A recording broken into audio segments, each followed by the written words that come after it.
Close the doors of your mind. Close the gates of your mind from all carnal will, all carnal thought of your basar. And all carnal will and carnal thought of your makashba, your yetzer, your imaginations, through your inner being, through your inner thoughts, all the way down to your hands and your feet that control your body, even out to your belly button and your shore that allows your to be connected to your inner man, that out of your belly will flow rivers of living water. And bring your mind to balance within yourself, within your thought process, within your in your faculties, in your frontal lobe, and your personality. For today is the day of Zykrun Taruah, knowing that Yahuwah Elohim gave the sound of the Taruah, the seventh Taruah, and knowing that to the earth, that this is, the very warnings of Yahuwah Elohim. Even as the warnings that we go throughout our life, throughout our tests and trials, yet these warnings are eternal. These is for your eternal life. Knowing that these warnings for human beings and for man is to repent, to turn from their understanding and their own ways and their own thoughts and their own understanding and come back to the knowledge of Yahuwah Elohim. So this Yom, as we move forward in the fear of Yahuwah, because the fear of Yahuwah is the beginning of Hakmah, the beginning of wisdom. And the beginning of wisdom is the beginning of enlightenment and enlightened thought within ourselves. So as we move forward in the light of understanding, we should walk in righteousness, in purity of mind, and purity of thought, and purity of understanding.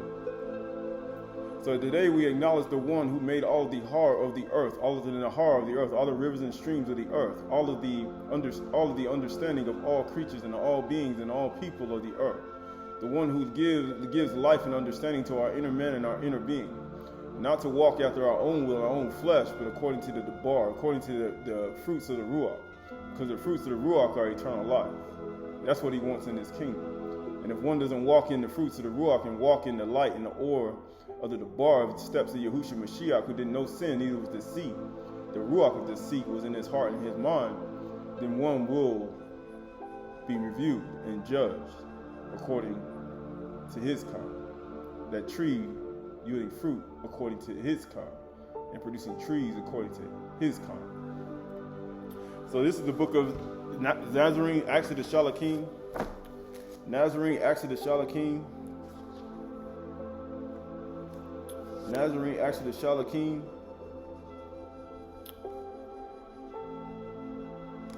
Nazarene, Acts of the Shalakim. This is chapter 194. Page 194, XLIV. Let's start here. We'll go back and forth on the PowerPoint. But here we go. It says, Then the old man, I should like to hear from you why those useless things are made by the will of the Supreme Mind.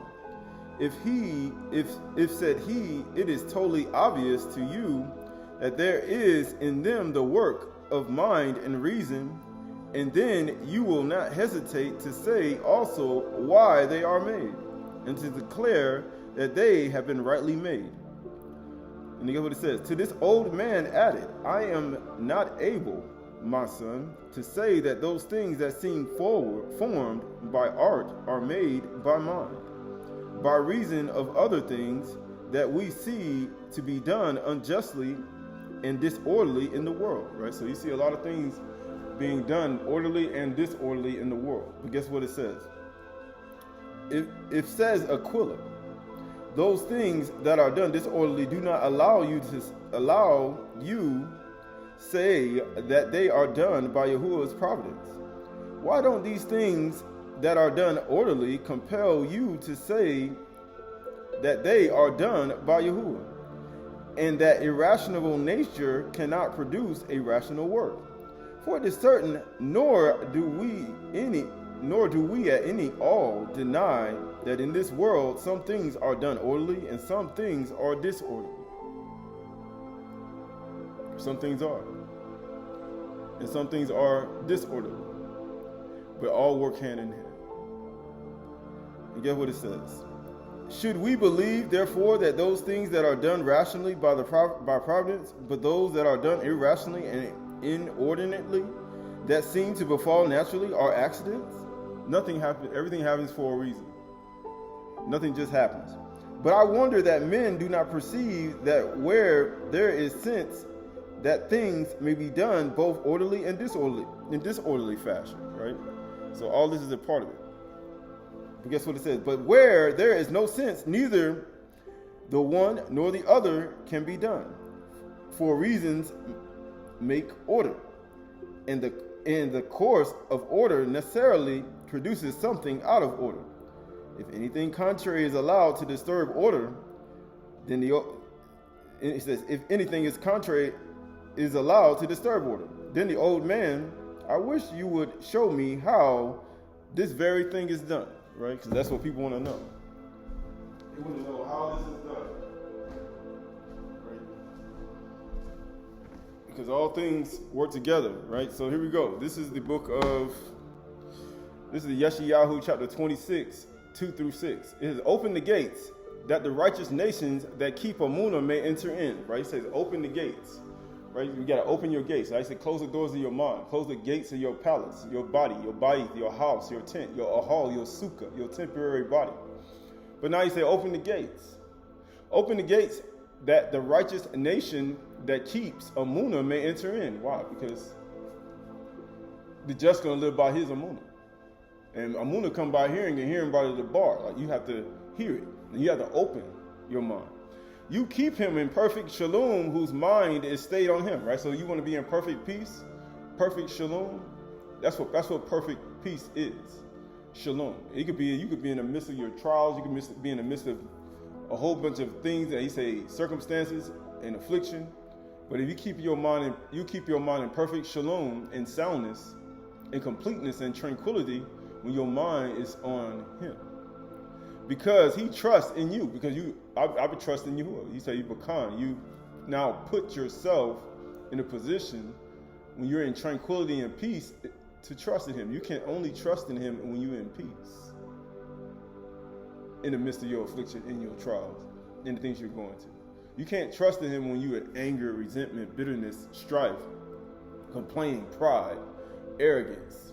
When you still can't control your emotions and have no self-control in the midst of your trials, there's no way you're trusting in Yahuwah. You're not trusting in him. To be trusting Yahuwah in the midst of your trials and your affliction and things going all wrong is to be in peace while you're in the midst of your trials. Right? Verse 4 says, trust in Yahuwah forever. Right? So that's what you got to do. From this day on to the next. For Yahuwah Elohim is an everlasting rock, for he has humbled the inhabitants of the height, the lofty city. He has humbled.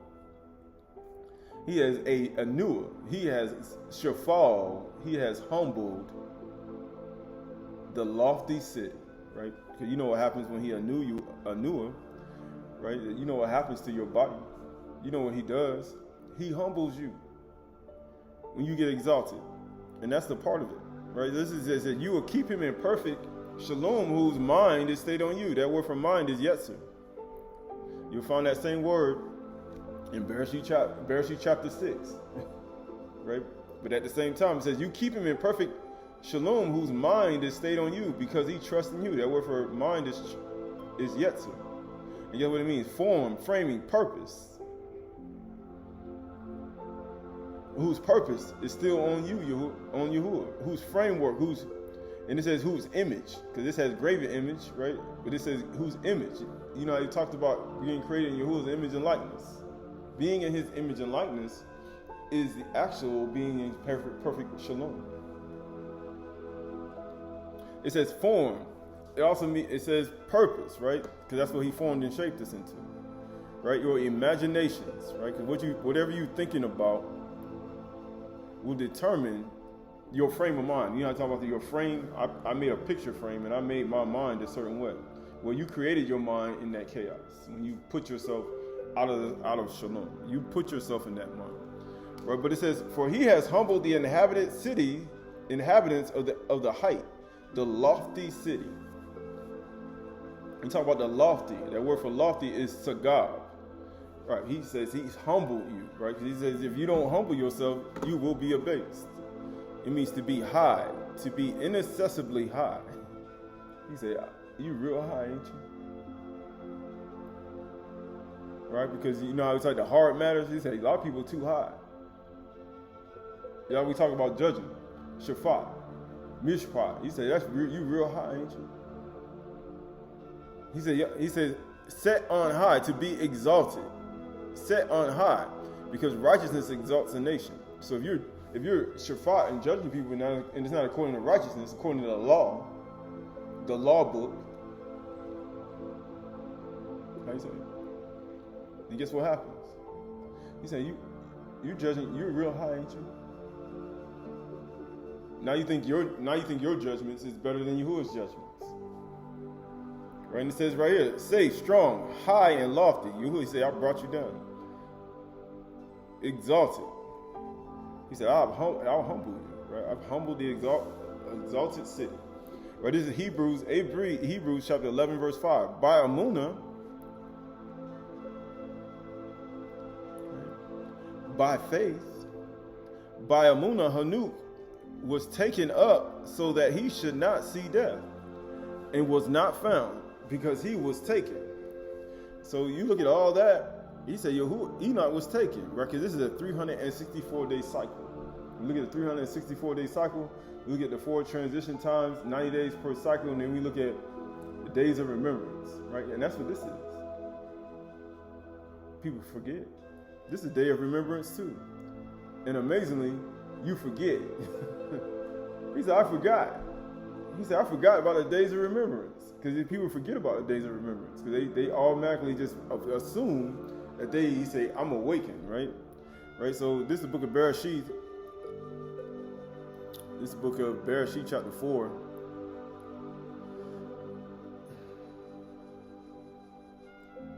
Actually, Bereshit chapter 5, Enoch. You go to Bereshit chapter 5 and verse 18.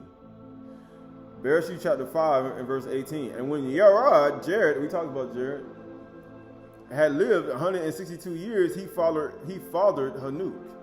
Right? So Jared, the one that came down from the mountain, who got entangled with Satan and the beautiful beings with the beards, who saw them taking men's wives and doing all these things, and taking them by the hand, he told them, my fathers did not behave like you. And then the Malachi came and brought him back to the mountain. And then he ended up being the person who fathered Hanuk, Enoch. Now, had he stayed down the mountain and never asked the Malachi for help, and never experienced what Satan had done in his life, and how Satan is a deceiver, he would have never had the opportunity to even give birth to Hanuk. Now you see why Satan had to get him down from the mountain. Because he had to take him down from the mountain. And when Jared lived 162 years, he fathered Hanuk. And Jared lived after he fathered Hanuk 800 years and had sons and daughters. Right? So he had sons and daughters. Thus, all the days of Jared were 962 years, and he died. He died at 962 years. And when Hanuk had lived 65 years, he fathered Methuselah. Hanuk walked with Elohim after he fathered Methuselah 300 years and had sons and daughters. Thus, all the days of Hanuk were 365 years. That's what it says. And you see all this taking place. Enoch, Hanuk, walked with Elohim, and he was not. For Elohim took him. Right? He took him. Right? And it says, now before he was taken, right, because we just read he was taken. Now before he was taken, he was commended as having pleased Yahuwah. So he pleased Yahuwah, the son of Jared. And get what it says. And without Amunah it is impossible to please him. So do you got belief? Do you have peace and tranquility in the midst of the storm? In the midst of your affliction? In the midst of your trials? Because that's the way you trust in Yahuwah.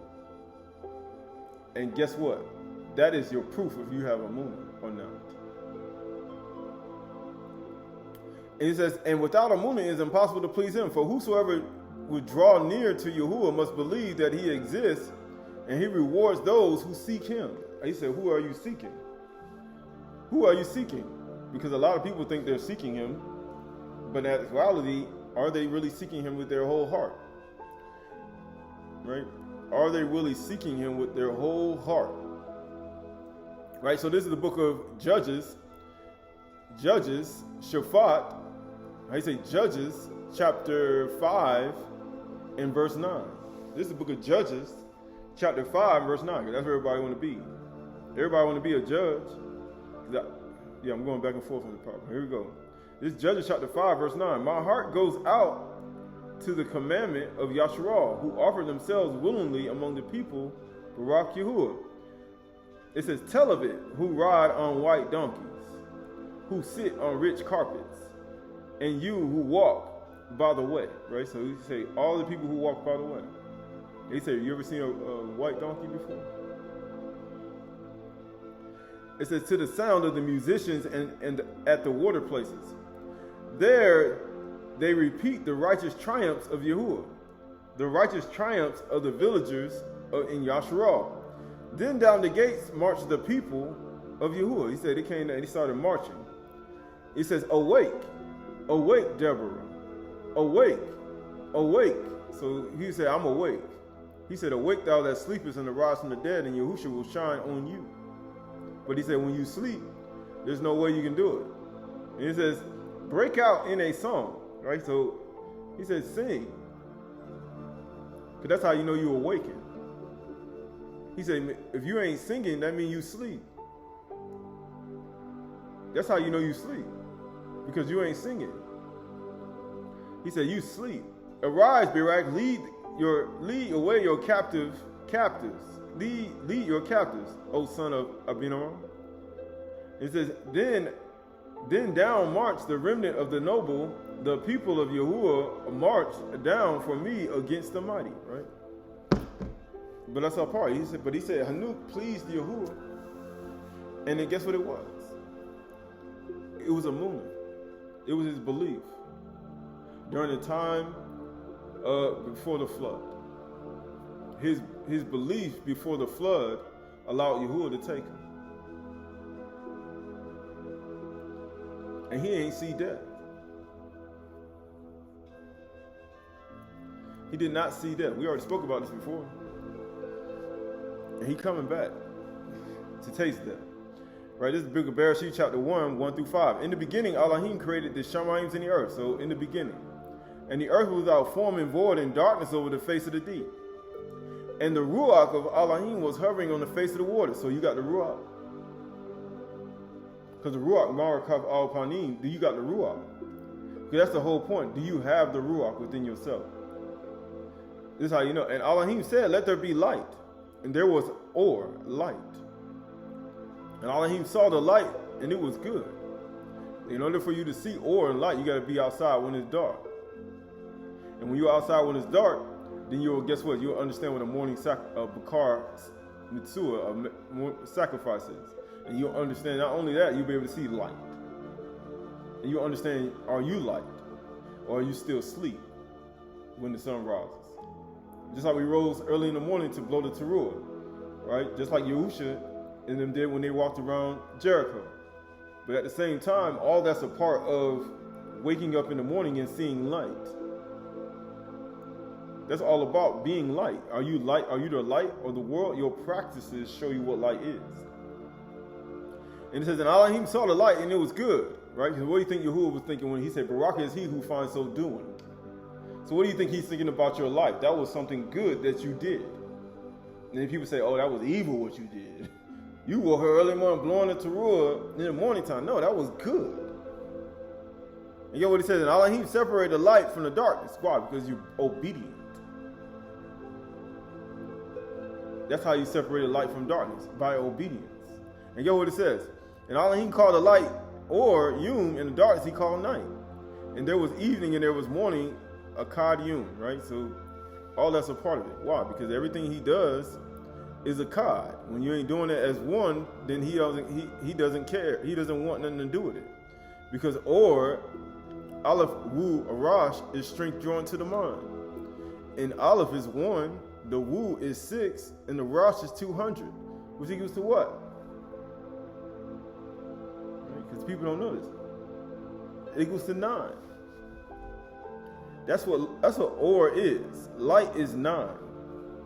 And when you look at it, but he said, let there be Or, right? And he said, U Amar Elohim Hayah, and it says Ya, it says right here, and it says Or. And that equals to 9. He said, what is light? But this Bereshit chapter 5, 22 through 24. Or Galatians chapter 5, 22 through 24. But the fruit of the Ruach, so you got the Ruach. Are you giving birth to the Ruach? Because people say they got it. Right? The fruit of the Ruach is love, aha, joy, simcha, peace, shalom. He'll keep himself in perfect shalom, whose mind is stayed on him. And that is trust. And then it says patience. That's arak or arek. Kindness, kasid, goodness, that's ta'ud. Then he just said it was good and very good. And get what it says? Faithfulness, that's amunah. Without amunah, it's impossible to please Yahuwah. Gentleness, that's anua. Self-control, that's metzar. He said, do you have all these? Because it's 9 of them. Right? You know, just like Or. Are you the light of the world? Because this is the light of the world. And it says, now those who belong to Mashiach have crucified the flesh, because when you've crucified the flesh with its passions and desires, anything that tries to go opposite of this, these 9 things, is trying to get you to give birth to Satan in your life. It'll give birth to Satnal and Mastama and all the other beings in your life. Because they want access to your life. And the only way to get access to your life when you go opposite of this.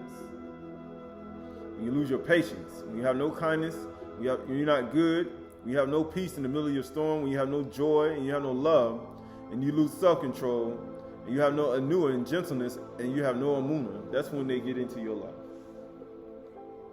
And these 9 things, who can withhold a child from being born after 9 months? Because once a child is born, just like a woman has a child, these 9 things, he said, look, think about 9 months of a child. This is the type of child that should be born. This is what the things that a mother should be thinking on for the 9 months.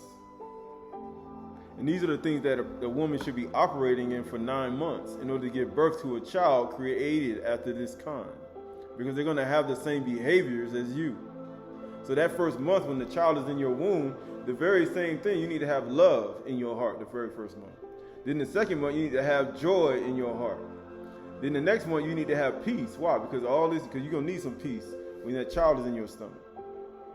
Then after that, you're going to need some patience because you're going to want the child to come out because now it's showing. That's after 3 months. What happened after 3 months? When Tamar got pregnant? This woman's with child, right? They know after 3 months. And after that, 4 months is Arak. Then, guess what? You're going to need some kindness. Because you're going to need this in your life. You're going to need to have it. And then goodness. You got to be a faithful because it's going to be getting to the end of it. That's the 7th month. Then you're going to need to be gentle. Everybody going to need to be gentle. Because you could lose a child. Then you're going to need a lot of self-control. Why? Because this is the child that's going to be produced. And this is the child that's going to be produced inside of you. But you know what Satan does? This is Nazarene Acts of the Shalakim, suggestions of the old serpent. Above all, you ought to understand the deception of the old serpent. He old, he ancient, he very wise, and cunning suggestions who deceive you as it were by prudence. And as by sort of reasons creep to your senses, deceiving you a great gain. Therefore he enunciates in your mind opinions of Elohim, whatsoever kinds, only that your sins is his comfort. For his immorality was condemned from the beginning to eat dust. Right? Because we talked about his Nachash mindset. Why? Because he wanted them to be judges too early. Shufar. He wanted to be a judge. Judge not lest you be judged. Right? But it says, for he caused to be again resolved into the dust, him who was taken from the dust. What is Satan's whole goal? He wants you to die. That's all he wants you to do. He wants you to die, even till the time when your beings will be restored, being brought through the fire, as we will instruct you more fully another time. From him proceeds all errors and doubts. So if you got doubts in your mind right now, that's him. That's the Satan. If you got error in your life, that's him in your life. inside of you. That's his seed inside of you. If you can't seem to get past it, understand that's his obstacle that he put inside of you. And you know what it says? By which you are driven from Amunah. That's the whole point. Because Hanuk even told you. You think Satan went around when Hanuk was here? Who was taken? Enoch was taken right in the midst of Satan from the earth. And it says, because remember, he wants you to eat dust. He wants you to die. But Hanuk was taken. He says, by which you are driven from Amunah and belief in one Elohim Yahuwah. That's the whole point. Because if you got Amunah, you trust in him. And if you trust in him, then guess what happens? That's both male and female. You trust in him, then guess what happens? He will give you strength. But guess what? This Bereshit, Genesis chapter 3, verse 1. Now the serpent was more crafty than any other beast of the field that Yahuwah had made. So Yahuwah made him. He said he way crafty. Right? That word for serpent is Nachash. That word for serpent is Nachash. He said he real crafty. It means serpent, snake, fleeing. Notice it say fleeing serpent. He flees. How you know Satan flees? Just like we talked about with Jared. When he got him, when they got him to do all those things, he got him down the mountain. Then next thing you know, here come the men with the beards, and everybody ran. They left. That's the fleeing serpent. They leave you right there in the midst of your trials, and they get you in it. They'll set you up. They'll put you in the midst of your trials, and then they'll flee. And then you know what they do? We didn't do anything wrong. And they'll act like they innocent, but in actuality they are not. Right? So this is the book of. Why? Because this is all a part of it. He said, how do you know? So we're going back and forth. Right? This is the book of Bereshit. This is the book of Genesis chapter 26. Genesis chapter 26 and verse 12. This is how you know the fleeing serpent. It says, and Yitzhak sowed in the land and reaped that same year 100-fold. So he will prosper. You know how it is when you prosper? He started gaining things. Yahuwah baraked him. So who you think baraked us? He said, how we get here? How you get here? And then people say, and it says, and the man became rich and gained more and more until he became very wealthy. So when you start getting things, understand they watching you. Everybody watching you. They spying on you. They looking at everything you're doing. They gonna see where you at. And he had possessions of flocks, so he had possessions. You know, when you get possessions, then it's like, man. And herds and many servants, so that the Philistines envied him. We talked about envy rottens bones. It also shortens your life. So now you see why the Philistines die early. And you know what people want to do? You want to take on the nutritional value of their lifestyles. And you want to envy people like them. And you know what happens to you? Man, you only live like 5 jubilees now. He says 6 jubilees. I want to be like the people who envy me. Why? Why would you want to be like that? And you know where you get it from? You get it from the examples in the television and all the other things that they envy. You get what it says? Now the Philistines had stopped and filled with earth all the wells that his father's servants had dug in the days of Abraham. So now you see, there goes the serpent. There go that Nachash right there. And guess what? And Abimelech said to Yitzhak, go away from us, for you are much mightier than we. And they set him up. They literally threw sand in his wells, filled up with dirt, and say, leave. And that's what people do. When they see that you're mightier than them, they'll create a lie. First, they'll set you up. They'll create the whole thing, and then say, leave. That's what they'll do. They'll set you up because they don't want to admit that you're mightier than them. So they'll set you up and then set you up and then stop up your wells, and then they'll make you leave. That's what people do in the world today. That's what pastors do today. That's what teachers do today. That's what mores do today. That's what wives do today. That's what husbands do to women. That's what husbands do. That's what they'll do. That's what they'll do today. They'll set you up just so that you won't say, oh, you're mightier than me. Because it's all about pride. Oh, you're better than me in that area. So they'll set you up just so you can't say it. Oh, they ain't got nothing no more. That's what they'll do.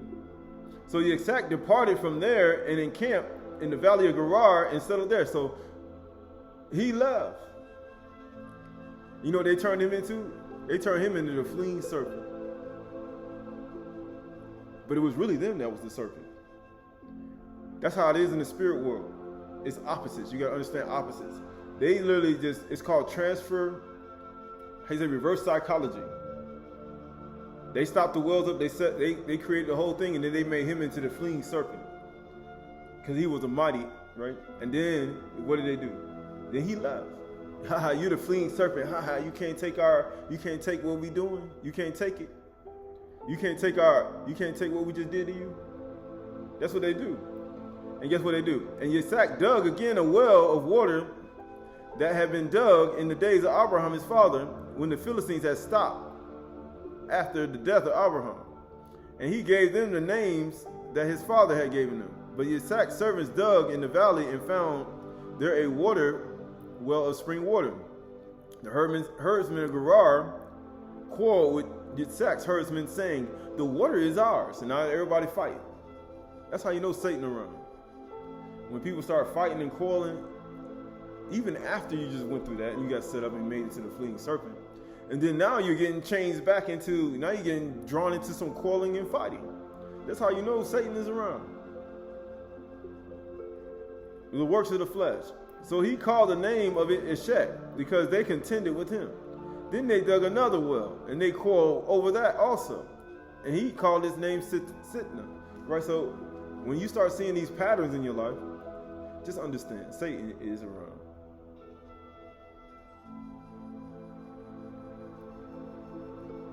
And he moved from there and dug another well.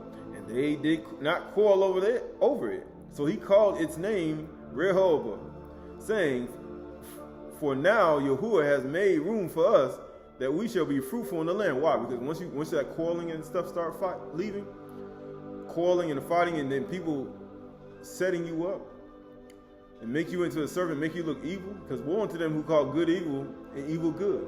Isn't that what they call Yitzhak? They try to make him look evil.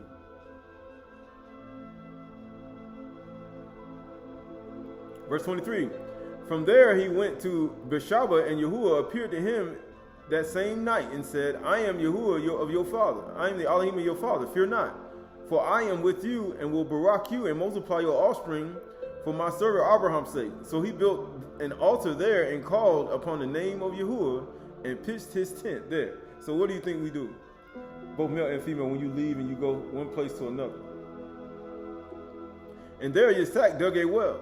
And when Abimelech went to him from Gezer to Azua, his advisor, and Piscal, the commander of his army, Yitzhak said to them, why have you come to me, seeing that you hate me, and have sent me away from you? Isn't that what people think? When people send you away from you, send them away from you, they hate you. Understand, he said, I already know you hate me.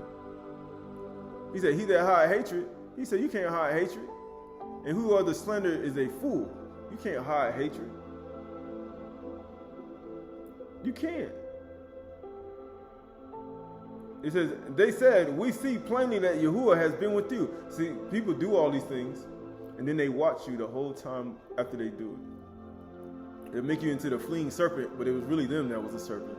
Then they'll watch you as you go through all your trials, all up until you get to the point where you actually, Yahuwah appears to you again, and then he shows you more and gives you more. They'll watch you. And that's what people do. That's what people do. Right, so you see the fleeing serpent, but also means what? A snake, a hiss, a serpent, a hiss, right?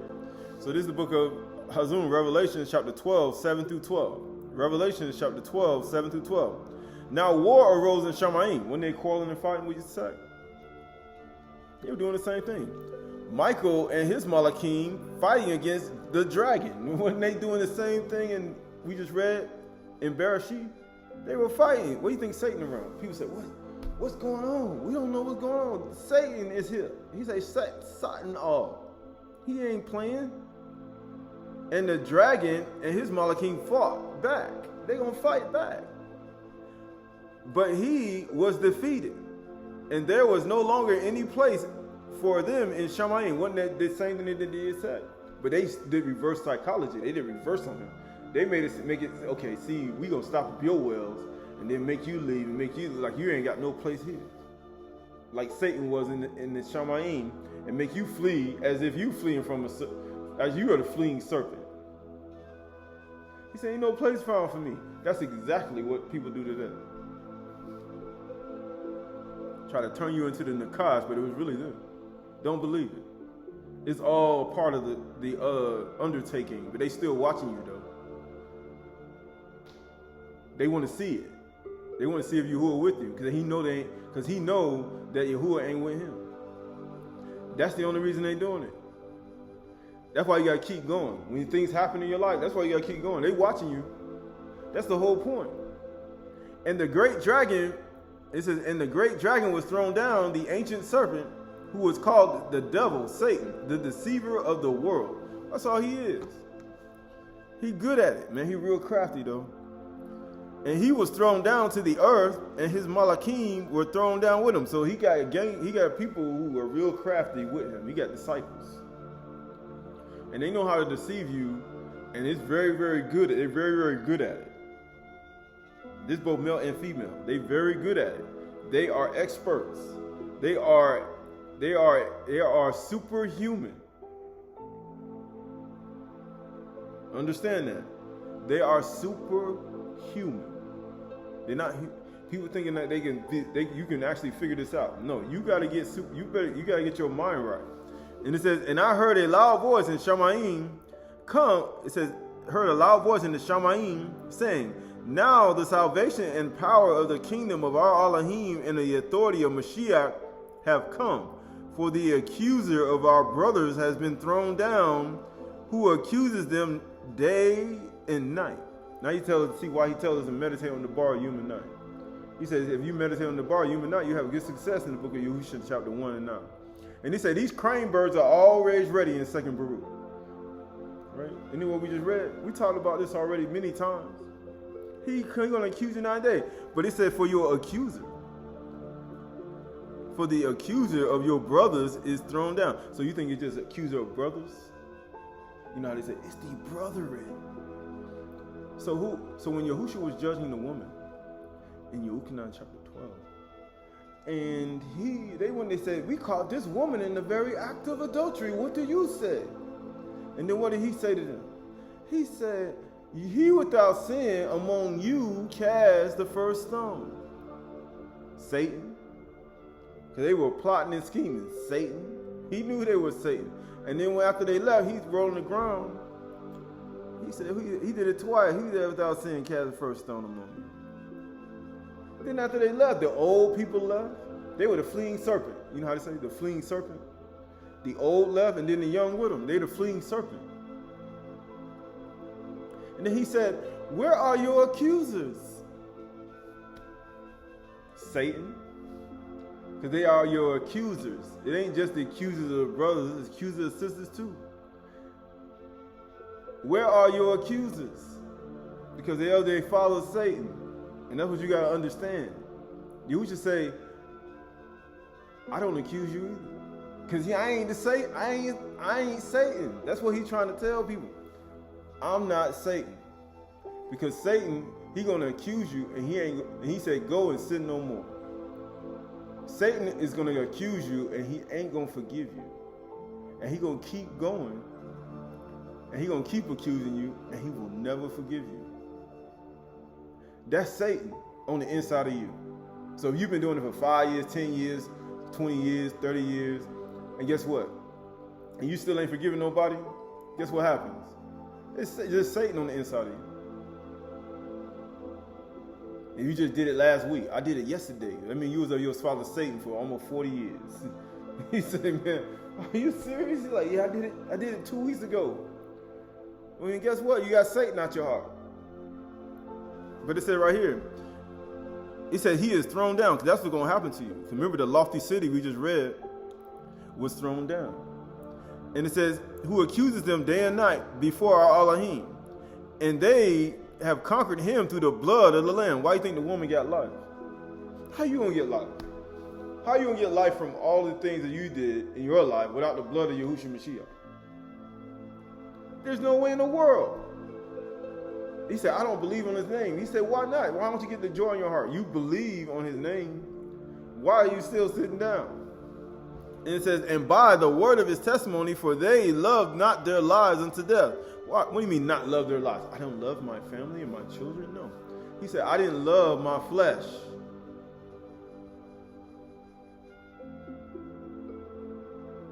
Unto death. I didn't love the works of the flesh unto death. That the wages of sin is death. I didn't love my car. I didn't love the things that I had. No, he was talking about your works of your flesh, the things that you do in your body, the wicked things you do. I don't love my flesh more. I didn't love my flesh unto death. I didn't love the things and the works of the flesh. I didn't love fits of anger, hatred, jealousy, envy. Right? Let's go there. Right, this is the book of Galatians. Galatians chapter 5 and verse 1.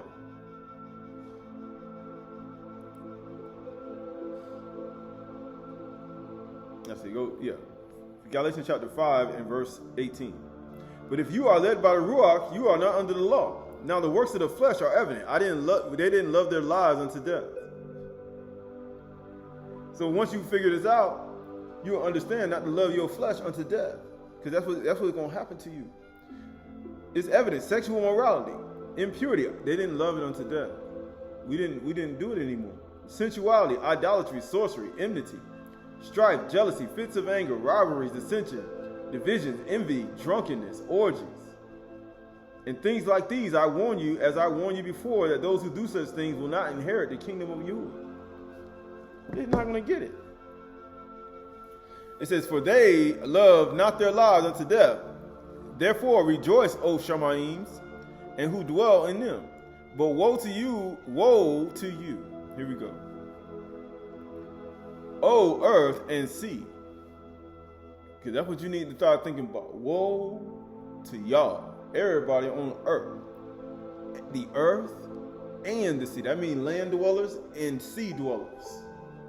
It says, for Satan has come down to you in great wrath. Right? He ain't happy at all. Because he ain't found no place in Shine. He the fleeing serpent. He different from Yitzhak. When they turn Yitzhak into fleeing serpents, Yitzhak will not quarrel and fight with nobody. He ain't have no anger in his, no wrath in his heart. But when Satan come down here, he real good at it. He got Malachim, and they not playing. Satan has come down in great wrath because he knows that his time is short.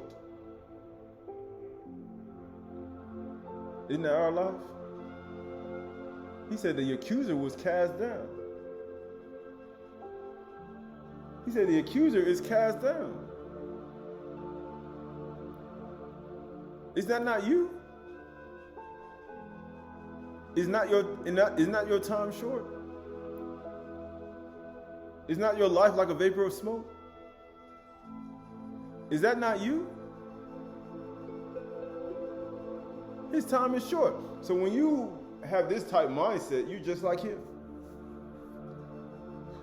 You got great wrath in knowing your time is short. We already know our lives are short. It's like a vapor of smoke. We already know our jubilees are cut short because of the sin and kata that one has committed. And if you repent, right, you get longer life here on earth. But at the same time, if you got great wrath and your time is short, understand your life gonna go by even faster. You know what I'm saying? Time done sped up. It's gonna go even faster. Right? So that word for dragon, you know what I'm saying? The dragon, that word for dragon is drakon. It means to look.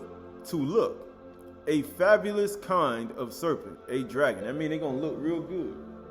That's how we just read in the Adam and Taruah. We saw how the men came down. They were real beautiful and they had all these things. And he said, man, they were real fabulous looking. They looked really good. And he thought that they were righteous, but they wasn't. And Jared came down from the mountain, the father of Enoch, Hanuk. But had it not happened, Hanuk would have never been born. Had he never went back to the mountain. It says in Greek mythology, that's what they call it, Drakon is a giant. A giant serpent. Right, they have giant serpents everywhere.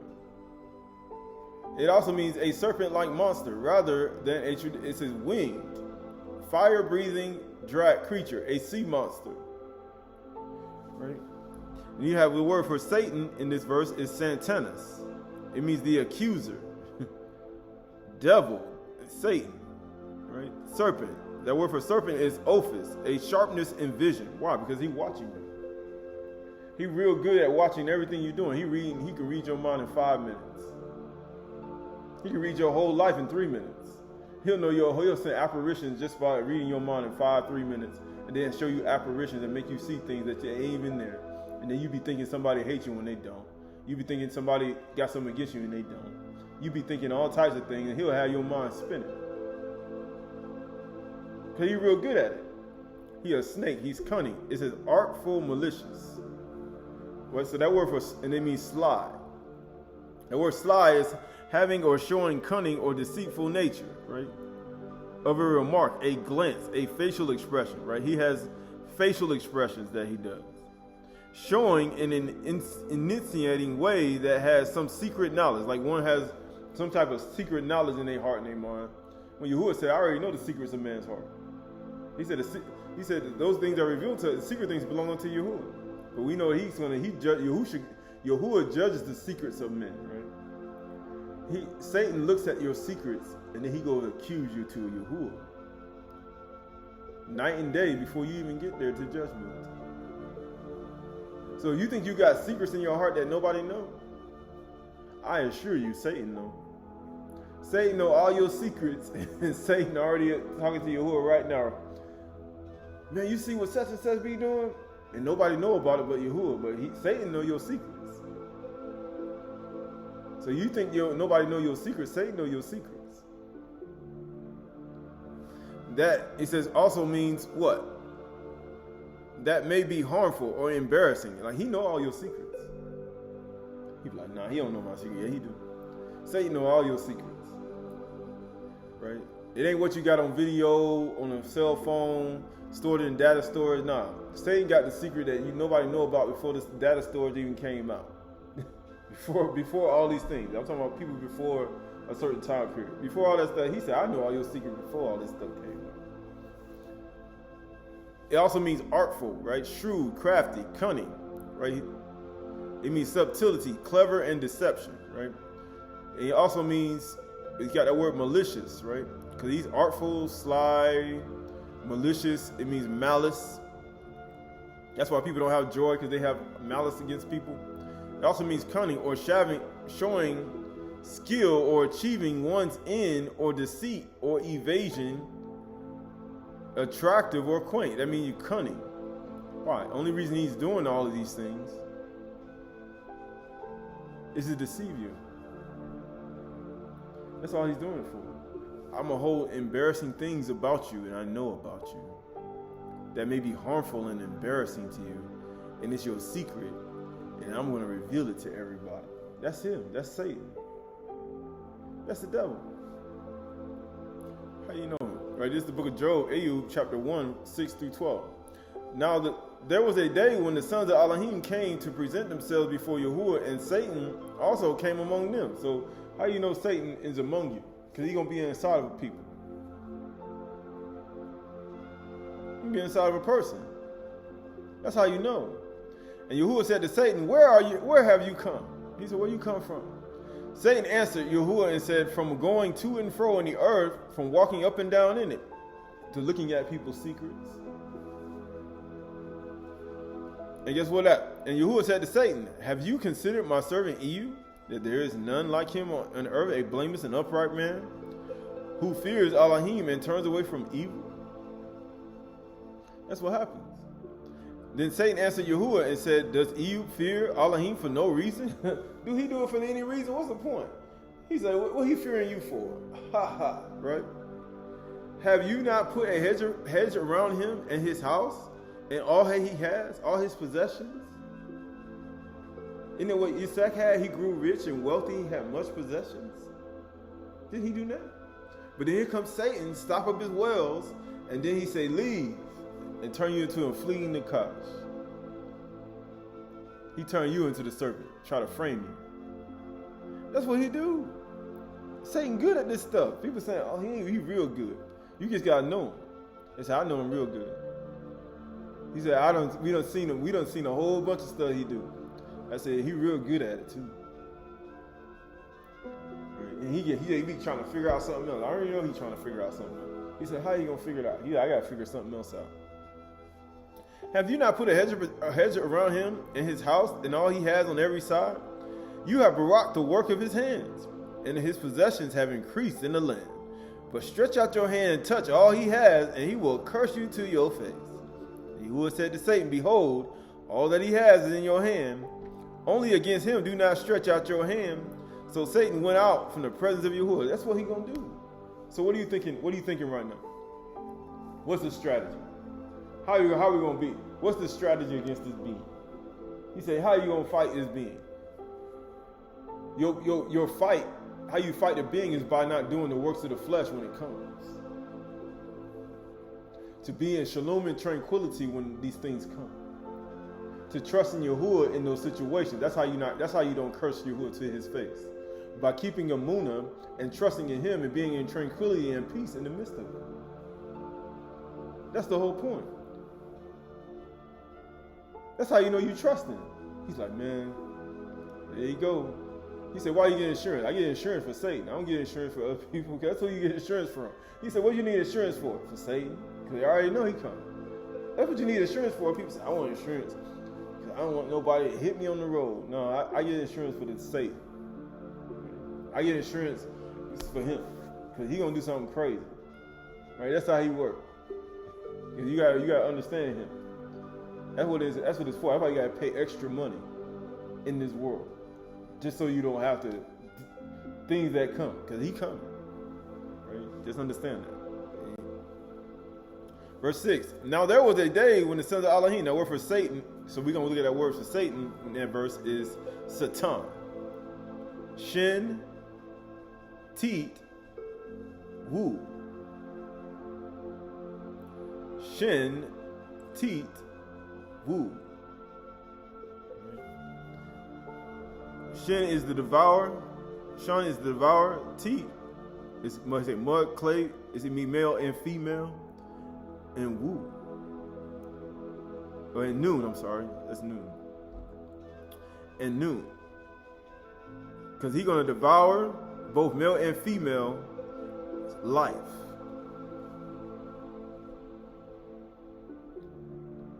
That's what he do. He's going to devour male and female's life. That's what he come to do. And guess what he is? Superhuman adversary. Because he ain't human. I know what people thinking like he's a human being. He can change into a human being. He have a higher nature. He can shapeshift into a cat, a dog, a crow. He can shapeshift into a deer, a roe. He can shapeshift into anything he wants. He can change the apparition. He can make a flood. He can do all types of stuff. He can send storms. Right? He can do all types of stuff. People have no idea. This being powerful. But guess what? When Yahuwah is more powerful. And the only reason he allowed these things to happen is just so that let's see if you actually you really want this, right? It says superhuman adversary. You know a woman want to do? They want to go against him alone. He said, you're going to go against a superhuman adversary alone. What? And he said, where in the Torah will you see a woman win against a superhuman adversary alone? You can't. He's going to beat you behind. He's going to destroy you. He said, how you know? Let me show you. People have no idea. People have no idea.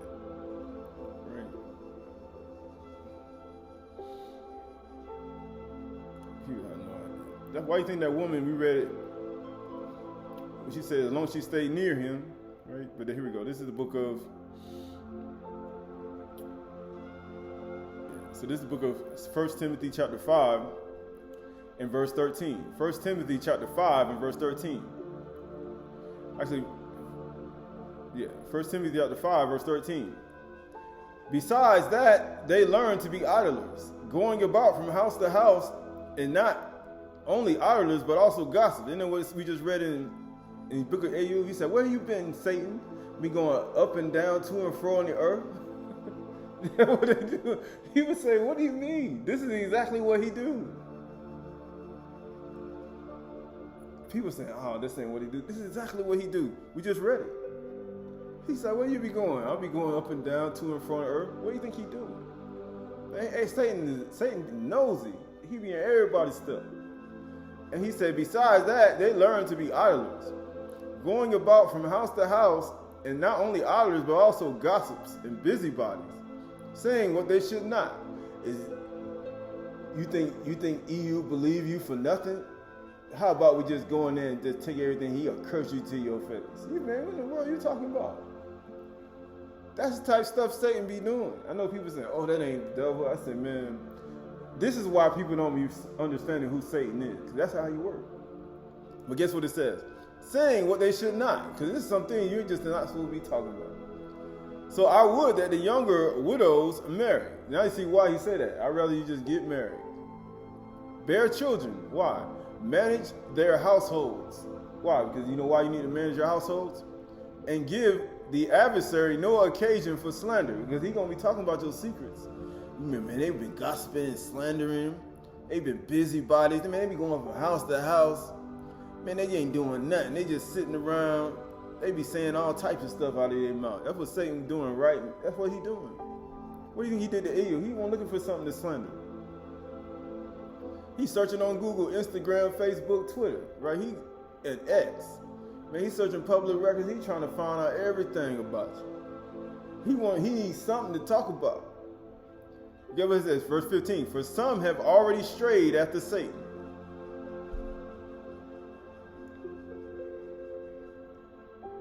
Some already gone. What you gonna do? Come back? No, they already gone. Satan got them. What you gonna do? Because once Satan, unless Yahuwah say, okay, free that person and teach you a lesson, man, once Satan get people's mind, people have no idea. It's hard to come back. Because once Satan gets you, people say, man, Satan like a nagging injury. You ever had a nagging injury before? They just keep hurting every now and then. That's what he like. Right. So we on the fifth feast, Zykrun Taruah. That's what this is. That's what this is. Zykrun Taruah. Of course, we got one.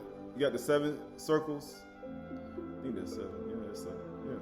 You got 7 circles. Right. Understanding that the 7 celestial circles are a part of the 7 muads. Understanding the 7 muads. Understanding these 7. Cycle, or they say the 7 transitions. You look at these transitions of these different muads. Because you got Pasak, Kak, Matzah, Bakor, Kak, Chabur, and we on Zykrun Taruah. Because you know Kafar. But then we also look at this day as what? Right? It's just like any other day, but it's not just another day. Right? Just like anything. Right? So we look at even the 7 sisters, the 7 pillars, right? Or 7 virgins taking over, 7 women taking over hold of one man. Right? Just like these 7 muads taking hold of you. And that, when you think about that, it was the 8, right? Because that is all a part of Yahuwah's plan for you, right? Just like 26 equals the 8, right? Even Yahuwah's name, right? All that's a part of it. And moving towards that gives you an understanding, a little bit higher understanding of what it all about. Just like the 7 golden candlesticks. Right? All that's a part of it, right? So this is Leviticus chapter 23, 24 to 25. And Yahuwah spoke to Moshe, saying, speak to the people of Yasharal, saying, in the 7th month, on the 1st day of the month, you shall observe a day of solemn rest, a memorial of Zkyrun, a memorial or a Zkyrun proclaimed with blast or Taruah of the trumpets. And you say Taruah, Taruah, a Kudash convocation. That's what this is, a Taruah, Taruah. But what are we blasting to your face, right? You say, why? This is Exodus chapter 20 and verse 1. Exodus chapter 20 verse 1. Actually, Aramaic Targums. Aramaic Targums, Jonathan. Let's go there. Yeah, let's go. Yeah, Aramaic Targums, Jonathan. 20 verse 1. It says, and Yahuwah spoke all the praise of these words, saying, the first word that went out of his mouth of the Kudash one, may his name be Barak, was like shooting stars and lightning, and like torches of fire, like lightning and shooting stars, and like torches of fire, a torch of fire to the right and a torch of fire to the left. You say torches, right? Just like it is. It flew and winged swiftly in the air of Shamaim and came back. Just like we talked about Netzar. He said, they that wait on Yahuwah shall renew their strength. They shall mount up with wings like eagles. We talk about Kanaf. You talk about the harpy bird and harpy eagle and the golden eagle. We talk about all these things, right? But guess what it says? It flew and winged swiftly in the air of the Shamaim and came back, and all Yasharal saw it and feared, right? Just like a flying vehicle, a flying craft. And returning, it became engraved on 2 tablets of covenant and said, my people, children, and it says, and it came back and hovered over the camps of Yasharal.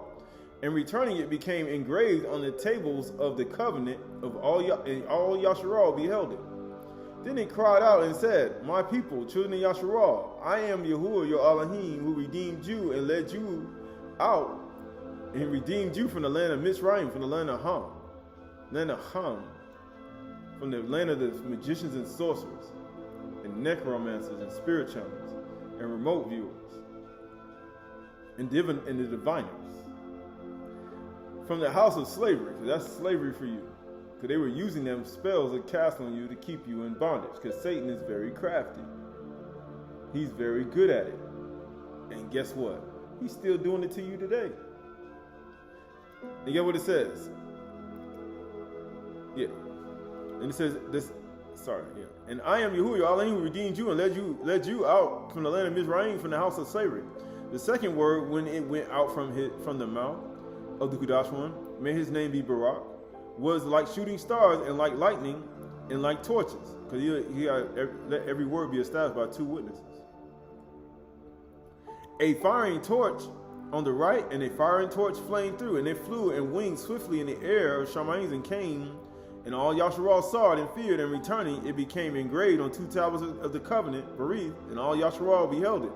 And thus it cried out and said, my people, children of Yasharal, you shall have no other Elohims beside me.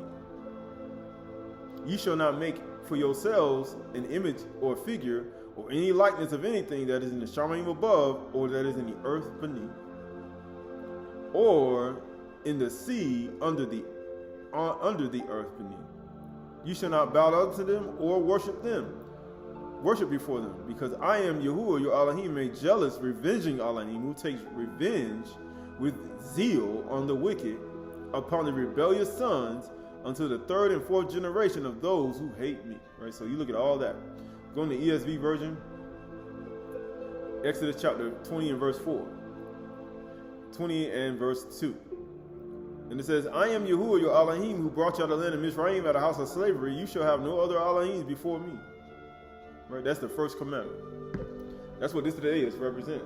It represents the first day of the 7th month, counting towards the 10th day, how you say, of the 10 commandments, all the way to the 10th day of Kufar, right?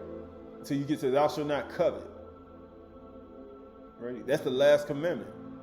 So you go from having no other Elohims before me, and then you get to the last commandment, say, thou shalt not covet thy neighbor's house, thy neighbor's wife, that menservant, that maidservant, or anything that's thy neighbor's. That's the 10th commandment. And then once you get there, then you can say, okay, it's Kufar now, because everybody done did it. And then guess what happens after that? Then you go be with Yahuwah. But we ain't get there yet. We still on the first day. You shall have no other Elohim before me. And that's the Zykrun Turah. You need to remember that. You shall not do no ordinary work of Abadah. He said, work Malakah, because behold your king. And you shall present a food offering to Yahuwah. But that's the whole point. right? This is the Palestinian Aramaic Targums, Phoneus XLI, right? It says, and in the 7th month, the month of Tishri, that's what it says, on the 1st of the month, you shall have Kudash convocation, and you shall do no servile work. It shall be to you a day of sounding the trumpet, that by the voice of the trumpet, Taruah, you may disturb Satan. Santana, right? That's what it says, who cometh to accuse you. That's the only reason he's here. People say, what are you doing? He accusing people right now. He's studying your secret. He want to accuse you. That's the whole point. Where are your accusers? That's the whole point. That's why we signed the Taruah to disturb Satan, his unforgiving, hateful, anger, resentment, hatred being, who full of strife and quarreling and fighting and competition, want to destroy people. Conceited, arrogant, prideful human being. That's who he is. Who trap people in sexual immorality and fornication and adultery. Who gathers people for his slander fest and his gossip fest and everything other thing he does.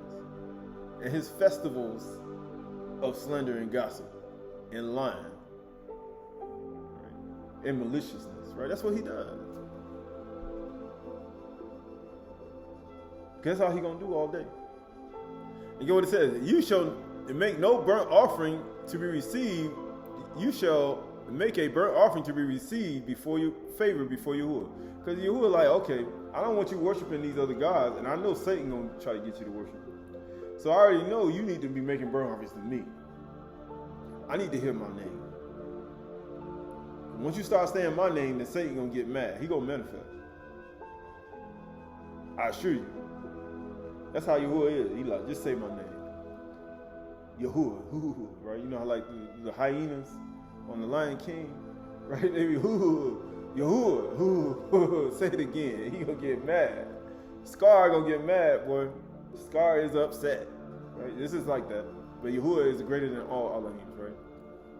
So the word for on the first day of the month, you shall observe the day of solemn rest. Zkyrun proclaimed to be a blast of Taruah, the trumpets. The word Zkyrun is memorial, reminder, remembrance. Because you need to remember this. You need to remember not to have no other Elohim before Yahuwah. And you need to remember it and keep it in your record books in your mind. Keep it in your records. Because that's what the whole point, in your mind, in your database. Right? You need to have all the firewalls up. Even with the flaming torches to the left and the right, you need to have your firewalls up all around your mind. Why? Because you need to have your firewalls up. Because that man coming to take that name out your head and put his own name in there. That's why he want to put that name in your head. And you gotta keep this in your mind. I assure you, if you don't, you're gonna be created after his kind. You're gonna be just like him. Right? It says right here, speak to the people of Yasharal, saying, in the 7th month, it should be a blast of Taruah. That word for Taruah is sound of tempest, right? Alarm, signal, alarm, war cry, shout. Shout for joy. A battle cry, rejoicing, trumpets. You could be shouting with your mouth. Shouting. Right? A jubilee. Right? A loud noise. He said, man, that's loud. He's like, yeah. Blast of war. Because guess what? This is war time. What do you think he's coming to do right now? This is 7th month. The man wants to, what do you think he already know he's coming to fight. Because remember, we just read Satan and his Malachim came to fight against who? Michael and his Malachim. It's a war cry. We just read it in the book of Hazon, Revelations. We just read it with the attack when they were trying to get him to quarrel and fight. It's a war cry because they're going to come and try to fight you. That's what you're literally in right now. That's why it's called a battle cry. Because you're getting ready to fight. Michael, Malachim fighting against Satan and his Malachim. And Satan mad as heck. Understand that. He don't like when you get possessions either. When a righteous person gets possessions, you just know Satan coming. So you just need to get yourself ready. Because it's a war cry. It's real, man. It's not a game. What happened after you got all that stuff? I got all that stuff. What happened? Man, he came full go. The man was not playing. Right? That's how he worked. So you already know, okay, I don't know if you do get something, you know he coming. So what do you think you gotta do next time? Oh, he coming. You need to be real more prepared the next time than you were last time. Because the last time he beat me on that one, he beat me on that, he beat me, he'd tear me down. He's like, yeah, that's what he do. And if you're not ready for it, and you're not expecting it, because people don't be expecting this stuff. I was expecting it. Right? You gotta be like Morpheus when he can say, you have arrived, I've been expecting you. Right? You gotta expect these people to come. You already know they're coming. And that's how it works. Because if you don't, he's gonna get advantage of you. Right? So the literal meaning of tempest, right? That word for tempest, we were talking about Taruah, because it means members, it also means tempest. Tempest, it says meaning of tempest is a violent windstorm, right? That's what we do. We do violent windstorm. That's what we are. Often with thunder and lightning. Right? That's what a loud battle cry is. He got his thunder and lightning, we got our thunder and lightning. Right? Boom, right? And guess what? But it can also refer to violent commotion or uproar, right? Because he coming to do stuff to you. And it says a tempest, a Latin word meaning storm or season. That's what this time is. He said, watch Satan, we doing a Taruah blast, and then here comes Satan sending a hurricane and a flood and all types of stuff. And all these things start coming up. He's like, why? That's him. Where do you think all this stuff going? You say, oh, Satan can't cause no flood. I said, you're an idiot. He did when Abraham was going to go offer his son in the book of Yasher. He sent a flood to try to stop him from doing it. Oh, he ain't gonna send no tornado. He sent a tornado whirlwind and kill his sons in the book of Job. He can't do that. I say, man, you really don't understand what you're dealing with. Because once Satan find out your location, you know, like, where your location at? He coming. Satan not playing. I know people think it's a joke. You have no idea what y'all dealing with. It's a superhuman adversary, right? This is Psalms 55:8-15. I would hurry to find shelter from the raging winds and tempests. Uh-oh. People read this all the time. Let's see. It says, destroy you who will divide their tongue. He said, I would hurry. I'm trying to get some shelter. But it says, destroy you who will divide their tongues, for I see violence and strife in the city. Uh-oh, you know who that? Who that? Satan. We just talked about a lofty city being cast down. But Satan is there. When you see strife, that's works of the flesh. He said, divide their tongues. That means they talking about people. They talking about you. And he says, the raging winds and the tempest is him. And get what it says. Day and night, and that what he said, Satan accuses you day and night. They go around on its walls, iniquity and trouble is within it. That's what happens. That's how you know you got iniquity on the inside. That's how you know. It says ruin is in the midst, oppression, fraud. That's how you know Satan around. Do not depart from its marketplace. Now you see why Yahushua said in this verse, right? He said, Satan, Yahushua already be knowing this stuff. He already knew. And what we don't know is that one has not recognized, right? Right? Because that's the whole point. Right, so let's go here. This is the book of Matthew chapter 20 and verse 1. For the kingdom of heaven is like a master of the house who went out early in the morning to hire laborers for his vineyard. After agreeing with the laborer for a denarius a day, he sent them into his vineyard. And going about the third hour, right, he saw others standing idle in the marketplace. What do you think will happen if you idle? We just talked about idlers. You're going to be busybody. You're going to be gossips and slanders. You're going to be all of other people's business. He said, these people are idle. And that's why he told the woman, you need to bear children, get a household, manage the house. You need to do all this stuff. You need to be busy. But you sit around idle. But you know what happens to human beings when we get idle? We thinking of something evil to do. That's what we do. It says, and to them he said, you go into the vineyard too, and whatever is right I will give you. So they went, going out about from the 6th hour and the 9th hour, he did the same. He did the same thing from the 6th hour to the 9th hour, right? And that's how he does. Right, so this is Matthew chapter 11, Matthew chapter 11, Matthew chapter 11, Matthew chapter 11 verse 16. But to what shall I compare this generation? It is like children sitting in the marketplaces and calling to their playmates. And I see why. He said, man, oppression, fraud is in their marketplace. He's like, I'm calling you on the marketplace. Guess what it says? We played the flute for you, and you did not dance. He said, man, we've been playing for you. I'm like a man. It's like Ezekiel 33. I'm like a person playing. I'm like a person playing a nice instrument. He said, but you hear the word, you ain't gonna do it. We sang dearth, and you did not mourn. Right? This is Psalms 55 and 11. It says, ruin is in the midst, oppression and fraud do not depart from its marketplace. For it is not an enemy who taunts me. He's like, man, I can deal with an enemy. I could bear it. He's like, I could bear an enemy.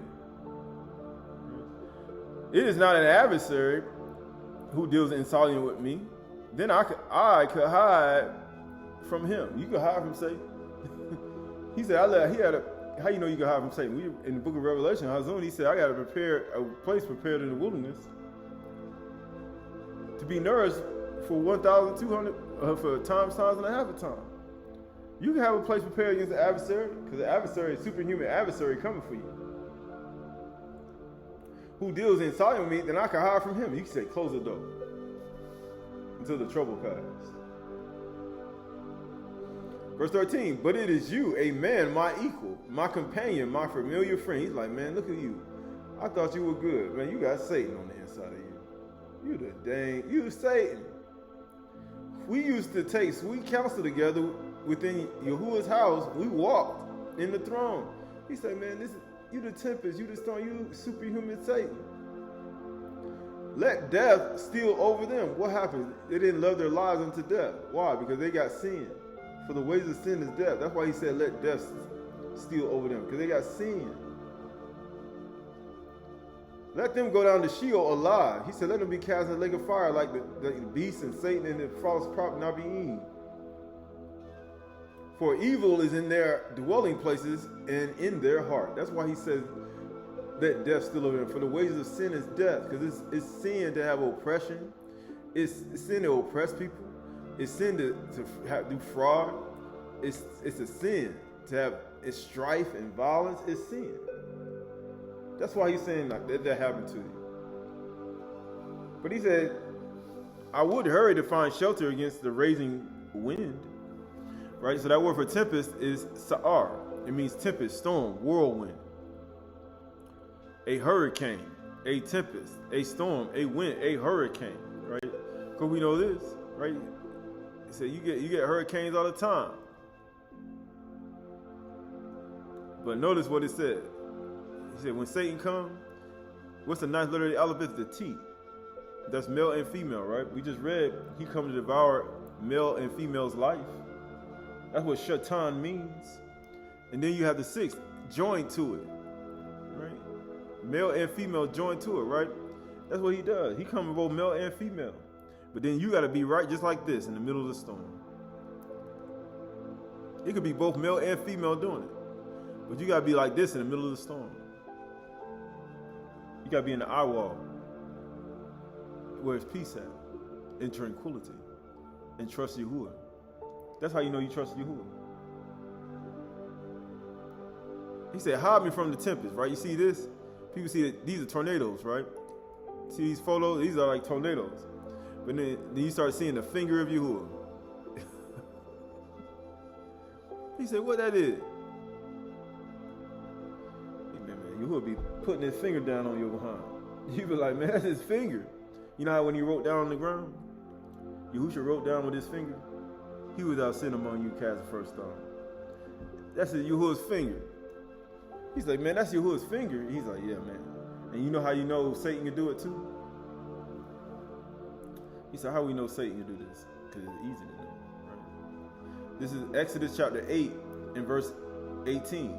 Shemuth chapter 8, verse 18. The magicians tried by their secret arts to produce gnats, but they could not. So there were gnats. They couldn't do gnats. Right? They couldn't do that. So there were gnats on man and beast. Then the magician said to Pharaoh, "This is the finger of Elohim." You telling me you think they can't do that? They can do that too. He said, "It's the finger of Elohim," but Pharaoh's heart was hardened, and he would not listen to them, as Yahuwah had said. He said, "It's the finger of Yahuwah." He's like, "Man, this is the finger of Yahuwah, so you gotta make sure it ain't the finger of Satan too, because Satan can do the same thing." And people say, "Nah, he can't do that." Okay. This Bereshit chapter 1, 20 through 23. We got it.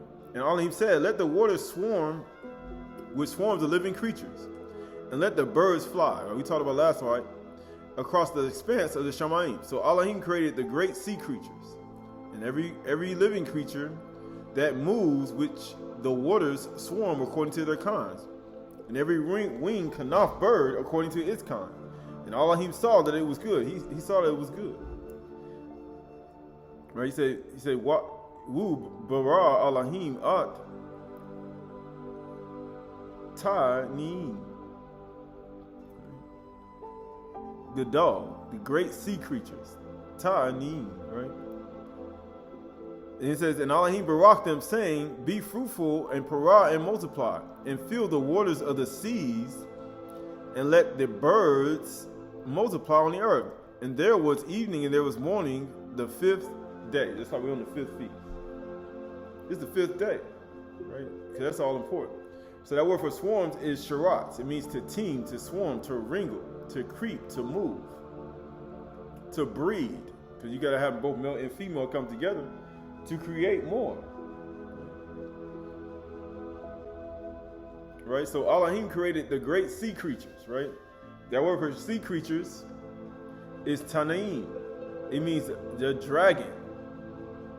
He created the dragon, dinosaurs, river monsters, serpents, sea monsters, venomous snakes, land monsters, sea serpents, jackals, whale, the sea monsters, dragons, whale, right? So the sea creatures, Tanaim, right? These are all the sea creatures. Why? Right, so these are anaconda. He say the serpents, right? This is a water anaconda. They can swim in water, right? They can grow up 40 feet long, right? So you see the face of an anaconda, right? These are all beings. These are coral snake. Coral snake. They say these are more just like venomous, like a rattlesnake, right? Coral snake, right? And you can find these in the ocean, in salt water. Saltwater snakes, they can bite you just like any other snake. These are freshwater, saltwater, same snakes. They in the waters all around. Now, in fact, they are in the water. They could be in the Everglades. They could be in the Mediterranean. They could be even in South Sudan or even in the Balkan Sea, right? All that's a part of it, right? But all these are a part of it, right? So this is the crocodile, right? Alligator, right? So you can see it. Because they all got you see the same jagged teeth. This is a dragon, right? He said this is what they call a dragon, but it's just like a crocodile.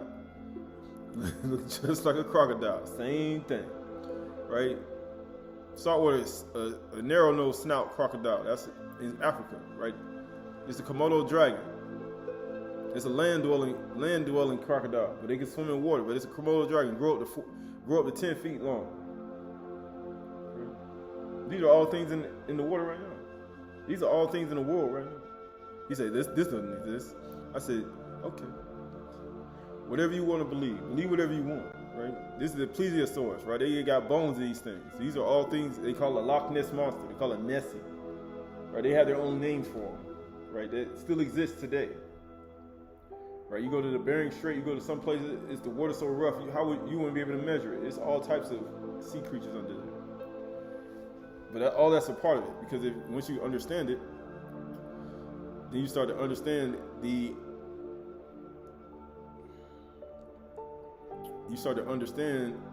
sea creatures, right? Because a lot of these things are still here, just like these beings. They call it the plesiosaurs, but they just show you the pictures of them. But in actuality, they've uncovered the bones of them. Just like all these animals, just like they kill whales. You know how you see people whaling, and they kill whales. The same thing they did to these creatures. They killed all the other birds and things that you see with skeleton, even the the mammoth. We talked about last year, the mammoth tusk. Like all these are a part of the whole construct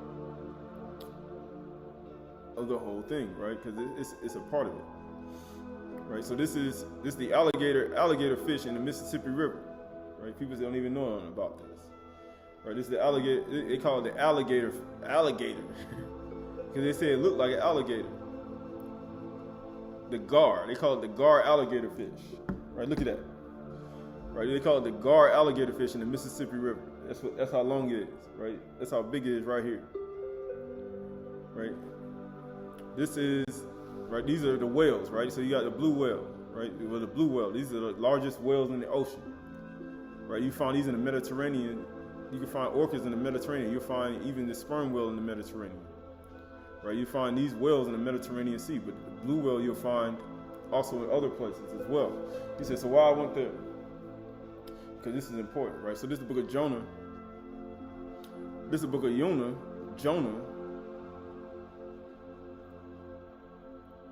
This is the book of Jonah, chapter 1 and verse 1. It's the book of Jonah, chapter 1, chapter 1 and verse 1.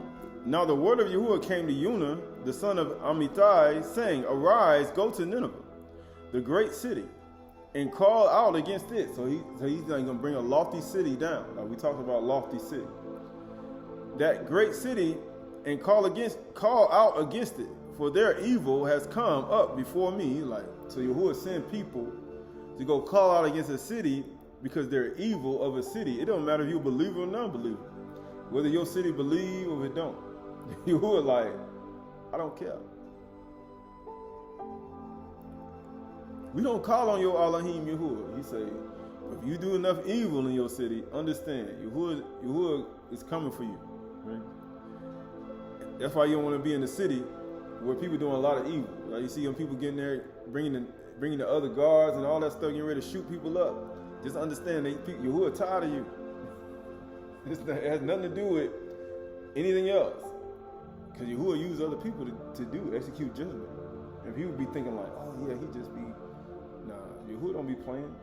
Everybody be thinking it's just, oh, it's them. It's because of we this color. No, in actuality, it's because you just evil.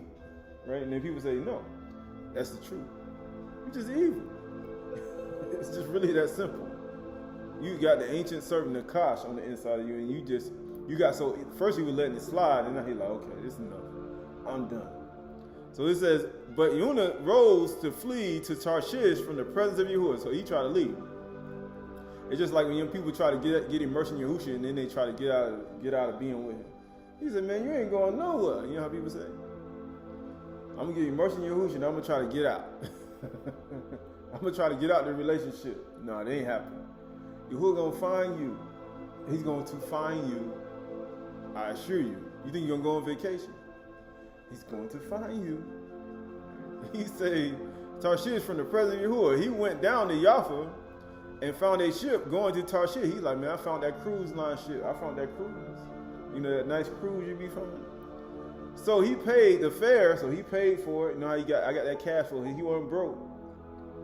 So he wasn't broke. He paid the fare and went down into it. Right? He said, man, I'm chilling. To go with them to Tarshish, away from the presence of Yahuwah. He's like, I'm getting out of here. But Yahuwah hurled a great wind upon the sea. What do you think he put out there?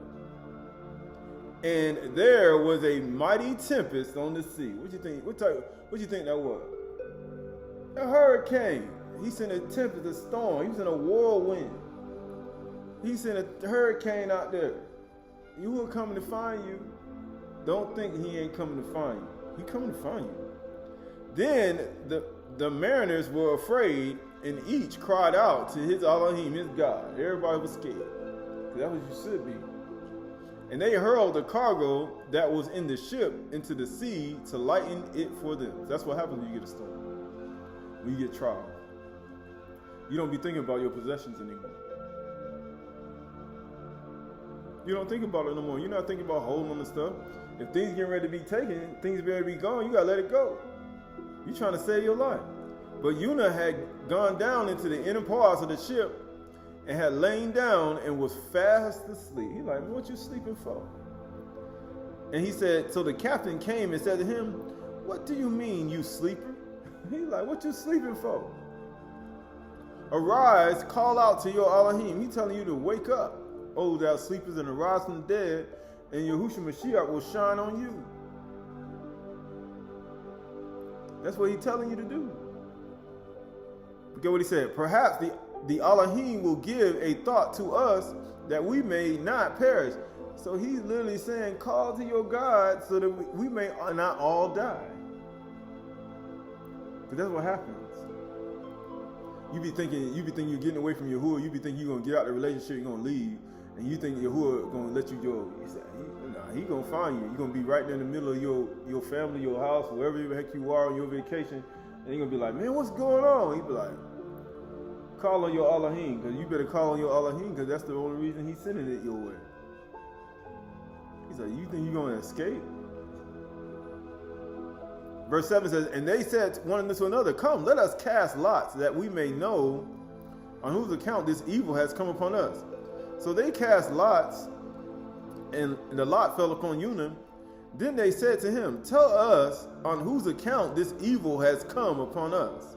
What is your occupation? And where do you come from? What is your country? And what people are you? He's like, what people are you? Where you come from? And what's your occupation? They want to know, they want to know your resume. You put that on your resume too. And get what he said. And he said to them, I am a breed. Let's start with the iron. You got to see it. And I fear Yahuwah. He said, you fear Yahuwah. The Elohim of Shamaim, who made the sea and the dry land. You fear him? Then the men were exceedingly afraid and said to him, what is this thing that you have done? He's like, and who that sound like? It sound like Yahuwah. When he asked Kuhul in the garden, what is this that you have done? It's the same thing. That's the same thing he did in the garden. Who you think talking to Yunah right now? He said, what is this you have done? For the men knew that he was fleeing from the presence of Yahuwah because he had told them. He's like, what is this that you have done? And you know what he said? And then they said to him, what shall we do to you, that the sea may quiet down for us? Now you see why how we going to dwell in quietness? Now we talk about Anua. He said they're trusting you, going to delight themselves in the abundance of shalom, in quietness and demand. He said, be still. He said, how are we going to make everything get quiet again and be still? How are we going to do that? Then they said to him, what shall we do to you, that the sea may quiet down for us? For the sea grew more and more tumultuous. He said to them, pick me up and hurl me into the sea. That's the only way it's going to stop. And guess what? Then the sea will quiet down for you. For I know it is because of me that this great tempest has come upon you. Now you see why. He said, why do you know?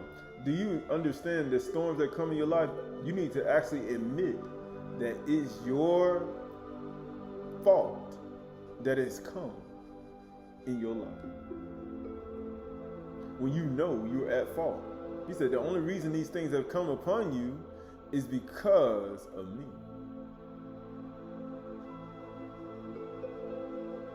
Because that's what Kuhul did when she realized when they got cast out the gun in the test in Adam and Kuhul. She said, the only reason these things have come upon Adam is because of me. The only reason these things have come upon me is because of me. Nevertheless, the men rowed hard to get back to dry land, but they could not. They'd be like, we cast you out. He's like, no, man, I love you. He said, we did this to you. They try to, see, when Nachash, when you haven't admitted that it was you, Nachash would try to make it and fix the whole thing like you're sacking and try to make it seem like it was you. But it was actually them. You see the reverse psychology? They stopped Yitzhak's wells and they threw him out of their city, say, leave from us. But then Yunah said that it's me that's the reason that storm has come. And then he said, throw me overboard. But if he never confessed that it was because of him, you just can't just be like, yeah, it's you, you're Yunah, we're going to throw you overboard. You can't just say that because he never confessed that it was actually him. And that's the reason why. It couldn't just be you. He'd be like, I'm going to cast you out. It's you. No. It's actually you are the person. This storm has come upon us. These things are happening to us in our place, in our congregation because of you. No. It could be just because of you. They be thinking it's because of other people. No, it just could be you. It could be just you. And it says right here, it says, therefore they called out to Yahuwah, O Yahuwah, let us not perish for this man's life, and lay not on us innocent blood. For Yahuwah, O Yahuwah, for you, O Yahuwah, have done as it is pleased you. Why? Because the only reason Yahuwah allowed these things to happen, even though Yunah did not want to go to Nineveh, it still caused other people, by the storm and the winds, to call on Yahuwah. And Yahuwah still got the halal for it. So it was a win-win situation for Yahuwah in both situations. But guess what? So they picked up Yunah and hurled him to the sea, and the sea ceased from its raging. And then the men feared Yahuwah exceedingly, and they offered sacrifices to Yahuwah and made vows. And then they started to believe on Yahuwah. Notice how when the person gets thrown overboard into the sea, not saying that the person they threw overboard into the sea was not following Yahuwah, didn't believe on him, didn't keep his commandments and anything like that. It's just the fact that it caused other people to fear him too. And then they started to worship Yahuwah. So it's a win-win situation. Same thing with Yitzhak. They turned him into Nachash, the fleeing serpent, but then at the end, they came to make peace at the end. It's all a win-win situation. We just talked about orderly and disorderly. Some things are orderly, and some things are disorderly. Didn't we just read that? But then you see Yunah doing something disorderly, but then something orderly came out of it. So they all work hand in hand. Verse 17, and Yahuwah appointed a great fish to swallow up Yunah. He's like, so Yahuwah got a appointed fish out there. You be like, oh, I'm going to go on the sea. He said, I'm going to escape. I'm finna go on vacation. I'm going to get on a jet ski. He said, I got some things out there for you.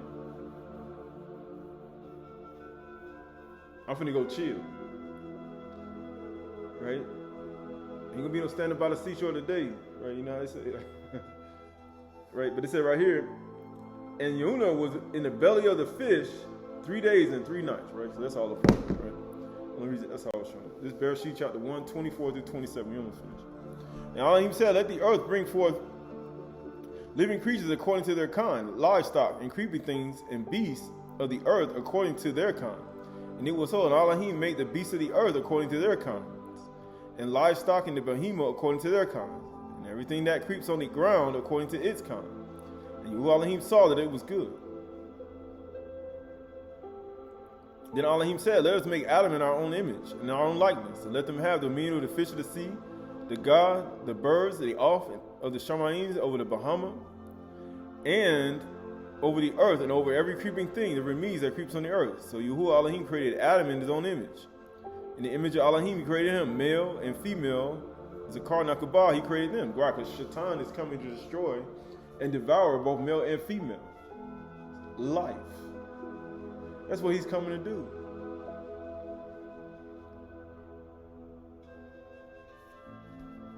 That's the only thing he coming to do. He said, why are you talking about it? Bereshit 2:18 through 25. Then Elohim said, it is not good that man should be alone. I will make him a helper fit for him. Skipping to verse 21. So Yahuwah Elohim caused a deep sleep to fall upon Adam, and while he slept, he took one of his ribs and closed up his flesh, and the rib that Yahuwah Elohim had taken from the man, he made into a woman and brought her to the man. And then the man said, this is at last bone of my bone and flesh of my flesh. She shall be called Isha. Now you see why Satan be trying to get the woman to be jealous and envious of Adam. Because he's trying to rot his bones. Because he's trying to kill you. He's trying to devour male and female's life. That's why he wants you to do that. So he can destroy you. He's always trying to find a way in. That's all he's trying to do. He ain't doing nothing else, right? Skipping over, right? So that word for rib is selah, because we know this, but of course it means rib, beam means cells, it means anything. It means a lot of things. It means hillside, it means object or object of the sky, but it also means of a door that is a leaf.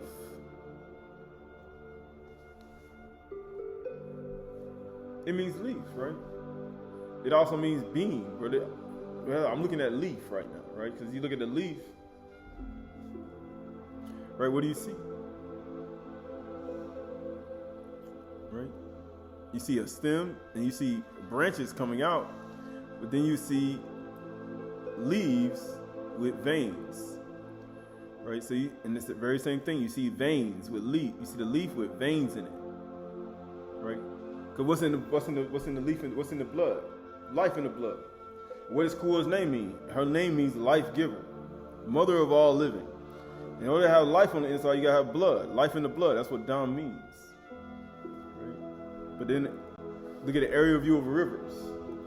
Right? Look at the area view of rivers. The same thing. Just like the veins of a leaf. Just like the veins on a leaf. Very same thing.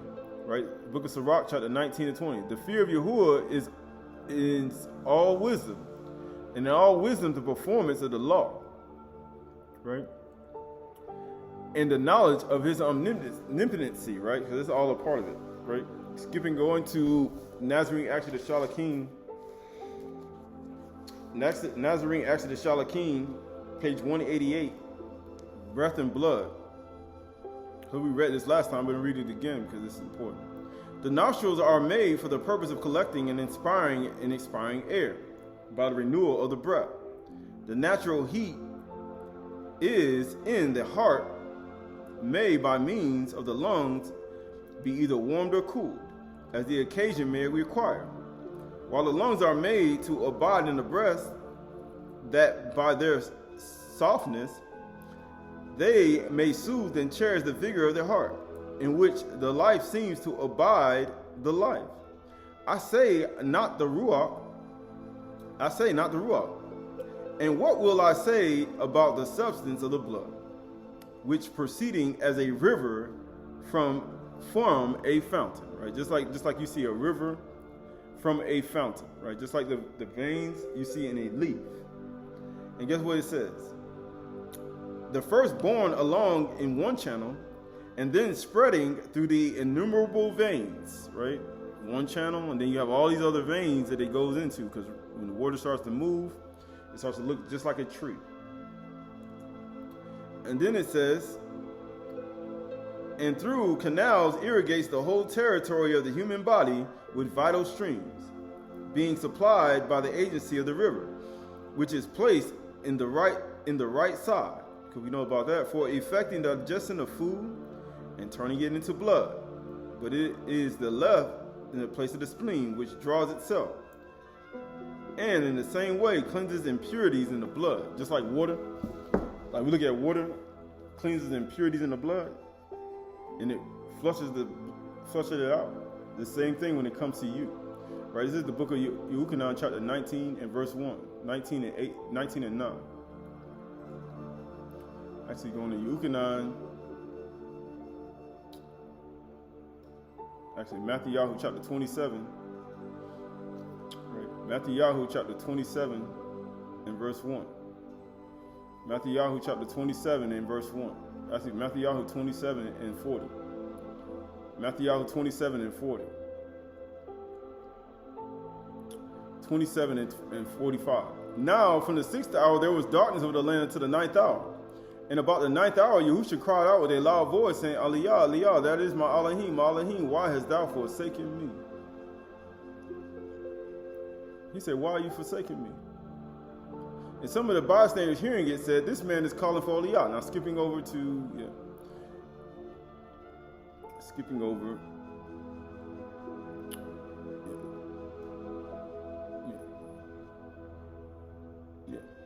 Verse 51, and behold, the curtain of the temple was torn in two, from top to bottom, and the earth shook, and the rocks were split, and the tombs also were opened. And the body of the saints who had fell asleep were raised, and coming out of the tombs of the resurrection, they went into the Qahalath city and appeared to many. And when the centurion and those who kept watch over Yahushua saw the earthquake and what took place, they were filled with awe. And they saying, truly, this was the son of Elohim. Why? Because all this is a part of what? Now, why would they say truly he was the son of Elohim? Because it's something they knew. Why would they say truly he was the son of Elohim? Because of the disasters that was on them. Just like Yunus was on the ship. And they feared Yahuwah exceedingly after the storm had stopped. And after everything was over, Yahushua said, it is finished. And they threw him over the ship. And the whale came and swallowed them up. But then they feared Yahuwah exceedingly, and they offered sacrifices to Yahuwah. Because things that are done disorderly and orderly all work together. Was not the scribes and the Pharisees in order? Doing things disorderly? And Yahushua was doing things orderly. But yet, it still yielded to people being saved. Regardless of what people may think.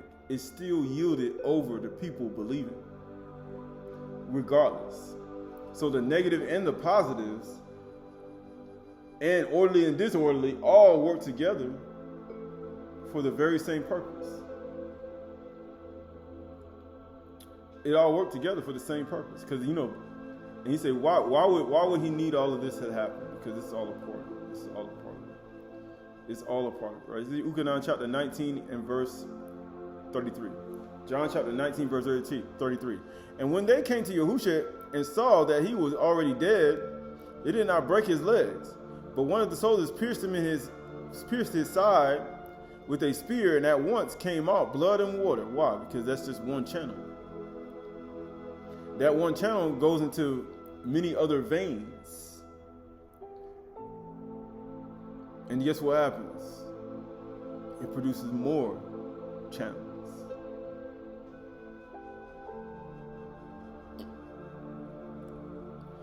Just like blood that flows down a river. And it says that you may believe, for these things took place that the scripture might be fulfilled. Right? But all that's a part of it. So why we went there? Because all this is a part of it, right? So this is the book of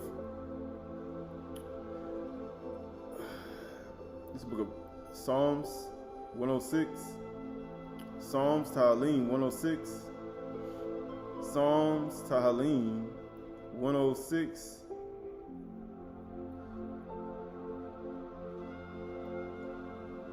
and 1. Psalms 106 and 1. Psalms 106 and 1.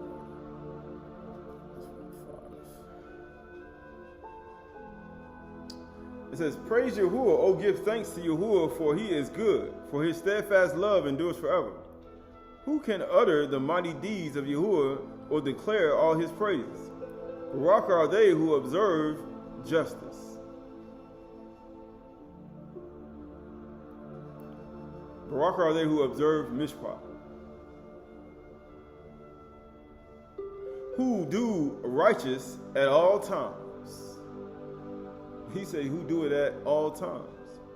Remember me, O Yahuwah, when you show favor to your people. Help me when you save them, that I may look upon the posterity of the chosen ones, of your chosen ones, that I may rejoice in gladness of our nation, that I may glory with your inheritance. Right, going to verse 6. Both we and our fathers have sinned, and we have committed iniquity. Going over to,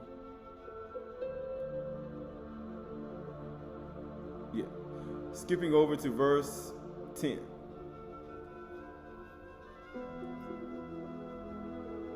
Verse 9. He rebuked the Red Sea, and it became dry, and he led them through the deep, as through a desert. So he saved them from the hand of the foe, and redeemed them from the power of the enemy. Why? And the waters covered their adversaries. Notice how we just read, this is Psalms 55. He says, if it was an enemy, then I could bear it. Right? They did that. And the waters covered their adversaries. It was an adversary, I could hide myself from him. Not one of them was left. Then they believed his words, and they sang praise to him. He said, but it was you, my enemy, my familiar friend. We took sweet counsel together, and we went to the actual Aydah of Yahuwah. It's you.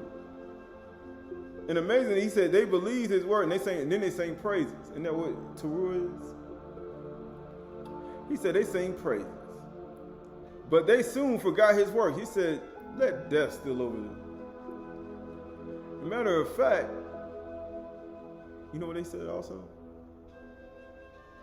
He said, all the things that they do, all the oppression, all the things that they do, they Tahalim Psalm 55, he said everything they did was all sin. But it says, but they forgot his works, because this is a day of remembrance. He said, you're supposed to remember this. He said, but they forgot his works. And you know what happens when you forget? You know what happens when you forget? You do opposite. But they forgot his works and did not wait for his counsels. He said they ain't wait for his counsel. Because you know what happens when you get a great matter? You know what they did? They went ahead and did their own counsel. You're supposed to get the hard ones. You're supposed to get the hard ones to Yahushua himself. But you know what they did? They went on ahead and did their own counsel. And they started doing things they weren't supposed to do. They forgot his word. They forgot all about Mashiach. They forgot all about Yahushua. Matter of fact, they forgot that you're supposed to do the small matters. You're supposed to do the large matters. And you forgot about it. And you know what they did? They did a lot of crazy stuff. It says, but they soon forgot his works, and they did not wait for his counsels. But they had a wanting craving in the wilderness. Everybody got a craving for their flesh, right? These are the works of the flesh. They got a craving for the works of the flesh. And guess what? And put Elohim to the test in the desert, man. They got in the dry places. They had a big giant craving for the works of the flesh. And they put Yahuwah to the test, just like people doing today. And he gave them what they asked. He said, I'm going to give you exactly what you asked for. I'm going to give you exactly what you asked for. But sent a wasting disease among them. I'm gonna send a wasting disease to you. And guess what? And when the men in the camp were jealous of Mashiach, you see what happens? Who is that? That's Satan. When you get jealous and envious, you know you got Satan on the inside of you. And you make the bones rot. That's why it's called a wasting disease. And your life gets shortened. It says, and Aaron, the Kudash one, it said they got, and when the men of the camp were jealous of Mashiach and Aharon, the Kudash one of Yahuwah, the earth opened up and swallowed Dathan and covered the company of Abir. Right? That's what happens.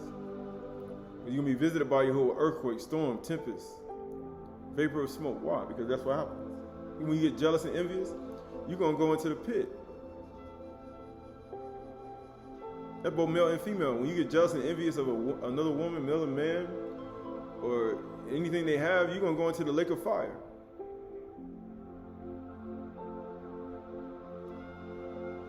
But we are sure that all who does such things will not inherit the kingdom of Elohim. We are sure of this.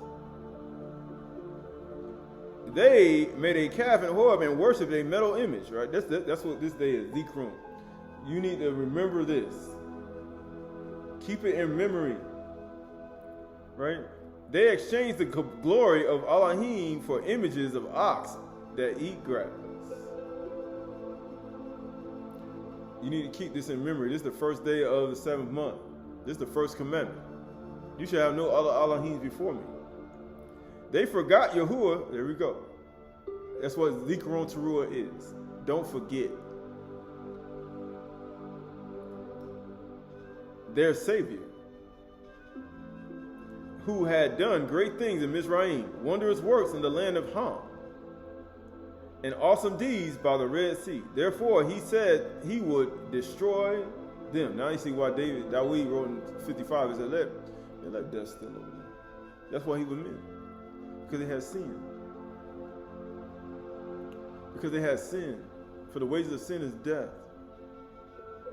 That's why he was upset. He said, it was you. I went to the place with y'all. I thought y'all were cool. You know how I say it? We cool, Han cool. Right? We all came into our mother's womb. But I thought y'all were cool. And get what he said. Therefore, he said he would destroy them. Had not Mashah, his chosen one, stood in the breach before him. Now you see why you need Yahusha. Do not I feel Shamaim? He said, had not Yahusha, his chosen one, stood in the breach before him, who do you think is doing this for us? You? He's saying to turn away his wrath from destroying them, right? So how you think you gonna stop you from destroying you? That's what people say. You gonna do it. He said you repented last week through Yahushua Mashiach by using him as an advocate, and then now you gonna be the one that's gonna be an advocate and say don't destroy somebody else. Because he should already destroyed us by now. But Yahuwah said, I am Yahuwah, I change not. The sons of Jacob are not consumed. Verse 24, then they despised the pleasant land, having no Amunah in his promise. We just talked about Amunah. Without Amunah, it's impossible to please Yahuwah. Now they don't even believe in the promise anymore. Isn't that what we got now? Don't we got his promise? The promise of his son? The promise of eternal life in New Jerusalem? We said they have no Amunah, and they despise the pleasant land and having no Amunah in his promise anymore. They murmured in their tents, in your bodies, and did not obey the voice of Yahuwah. He said, love covers a multitude of sins. Aha. You say Yahuwah spoke to you, right? He said, but then he says, love covers a multitude of sins. Therefore, he raised his hand, and swore to them that he would make them fall in the wilderness. So he rose his hand. You know how you say? He rose his hand. What hand you think that is? This Psalms 106:26. Which one? You think that's the left hand or the right hand? Psalms 106 and 26. Right? You take a guess. Which hand? Which one you think it was? Right? You say which hand you think Yahuwah raises? Right? To say, you know what? I'm going to destroy you. Yad, right? He raised his right hand. He raised his 10th letter of the alphabet, his Yad, and he said, therefore he raised his Yad and swore to them that he would make them fall in the wilderness. So you know when Yahuwah swears by his right hand, you know how we go to the thing, you swear by your right hand, and you put Yahuwah's name on stuff, and you be thinking like, man, you just took the man's name in vain.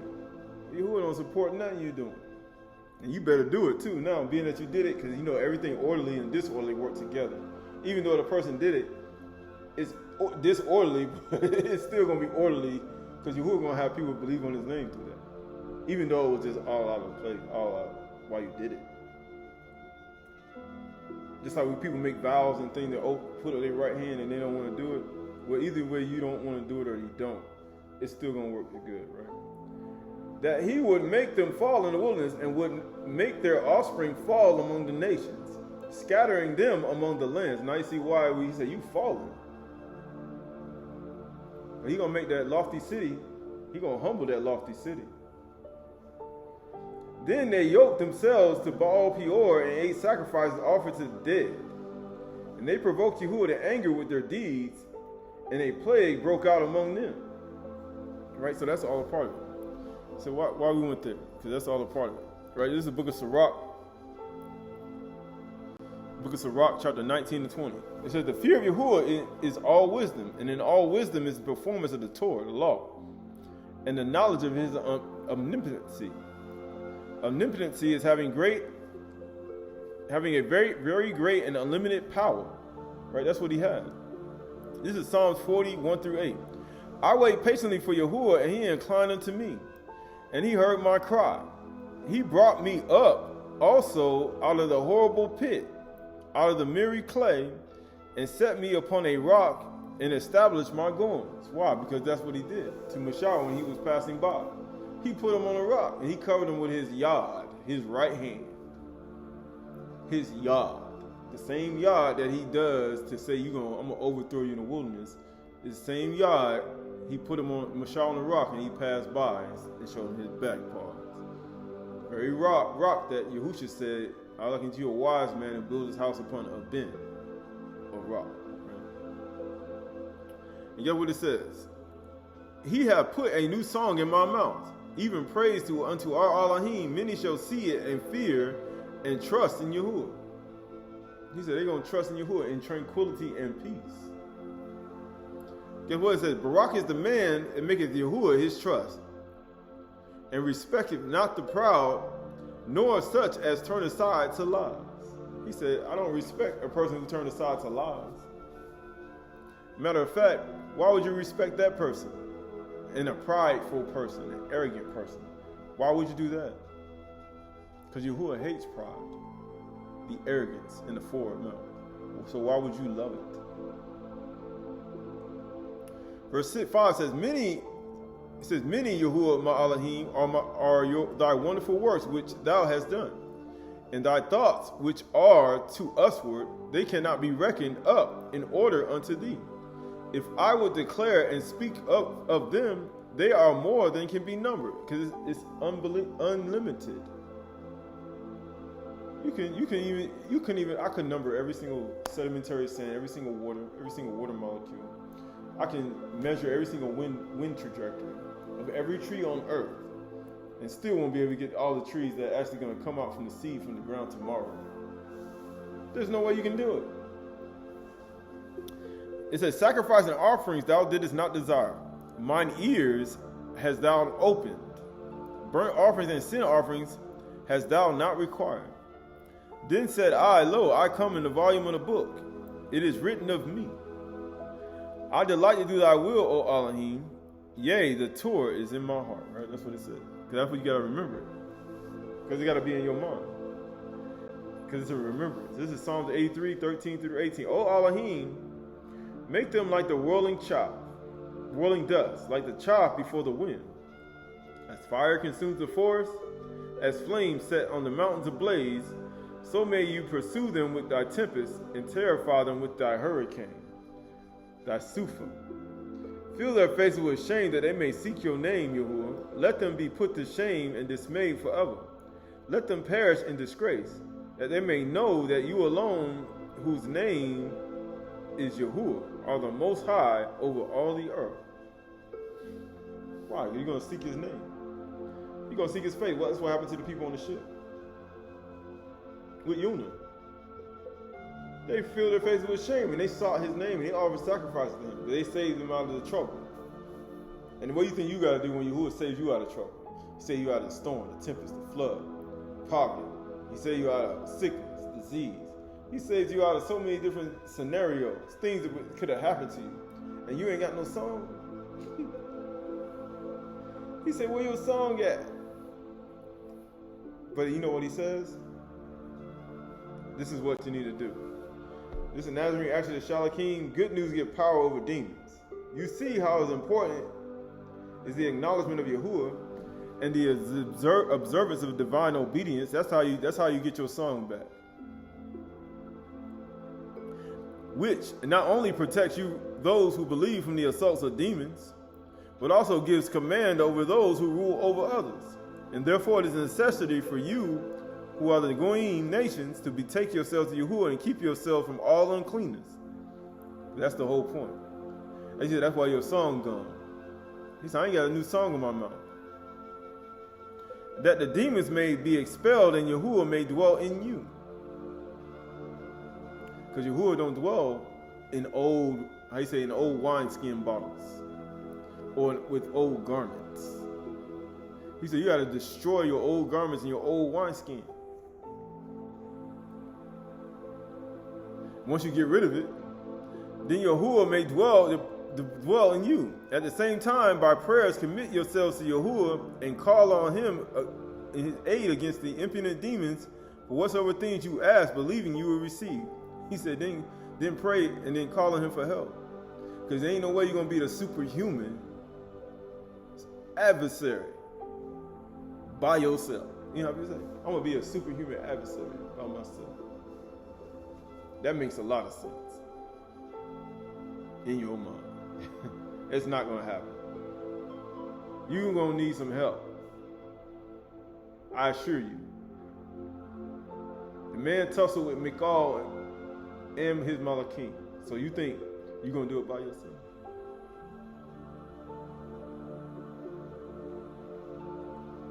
But even the demons themselves, in proportion as they see Amunah, oh, there we go. Without Amunah, it's impossible to please Elohim on a 364-day cycle with Hanuk.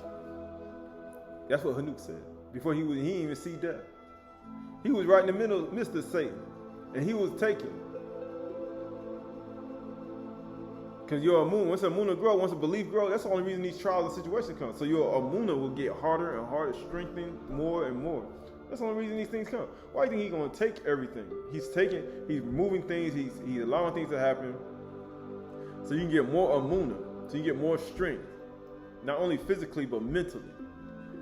In proportion, they depart from him, residing only in the part which something of infidelity still remains. That means you could still be lying, you still could be doing something evil or sneaky, right? You still hiding parts of yourself, right? You could still be doing things that giving him an avenue to get in your life to where you got to do things in a way like an adversary. That's why he's finding a way in, because you ain't free. That's why. He got you bound. He said he got you bound to your lie. And he using that lie to keep you bound so you can't be who you are. He said that's why he got you bound. And that's how he gonna keep you until you, he said, confess your lie. And he says, and stop living a lie. That's the only way you're gonna get out. Or you're gonna continue to be in prison. And you know what Yahuwah does? Yahuwah say, I'm gonna leave you there until you repent, right? And he said, how you know Yahuwah will leave you there? People have no idea. Right, so this is the book of Matthew.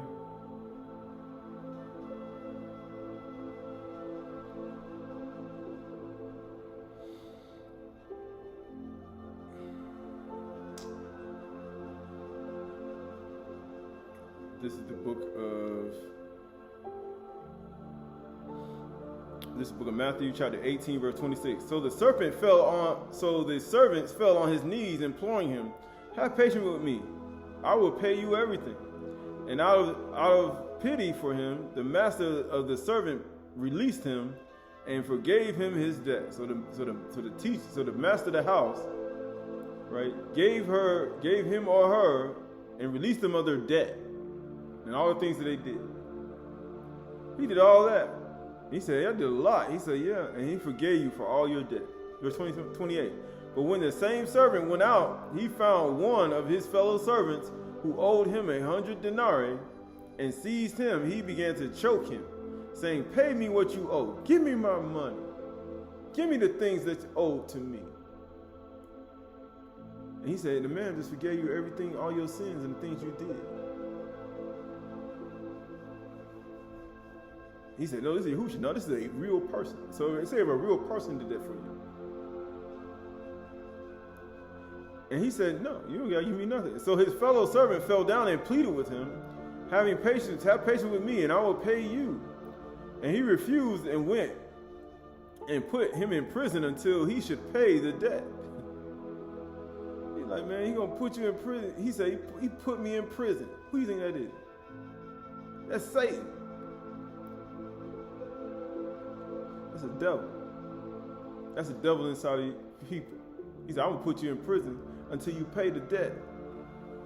Because Yahuwah said, I forgave you. And he said, I'm gonna put you in prison until you pay the debt. And when his fellow servants saw what had taken place, they were greatly distressed, and they went and reported to their master all that had taken place. Why you say, I'm gonna report to the master?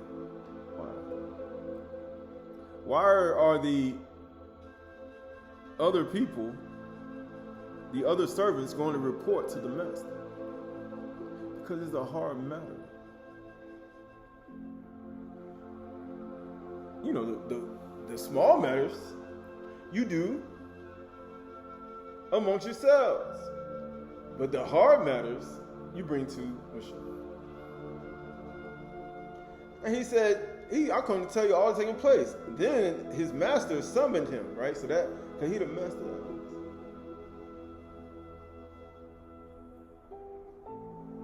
And he said, you wicked servant, you Satan serpent. You Satan serpent. You superhuman adversary. Because that's what happens when you get Yahusha on the inside. When you get forgiveness of sins.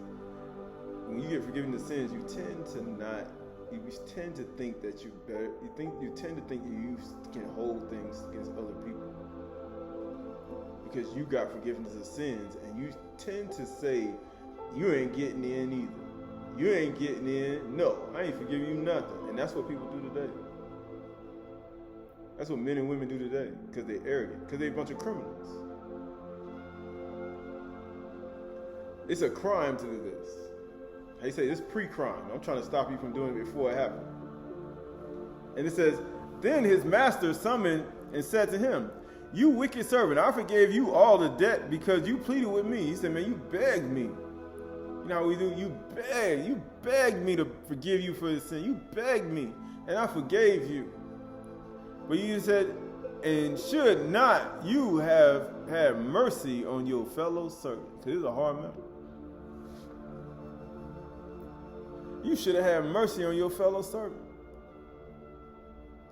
And get what it said. As I have mercy on you. And in his anger, his master delivered him to the jailers. Now you see, you say, people go to jail. Why people go to jail? I'm talking about naturally.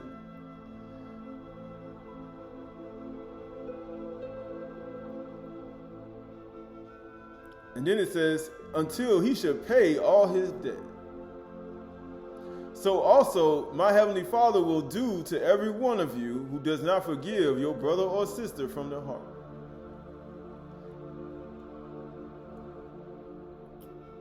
And if you're still in prison, just understand what's going on right now. Because this is the whole point, right? This is the book of Revelations, Hazum. Revelations. This is book of Revelations, chapter 2 and verse 9. He said, you still in prison. Because Yahushua said, I'm going to put you in prison. You don't forgive and show forgiveness. Right? Satan to keep you out of prison. You know, you ain't going into prison. I ain't putting you in prison.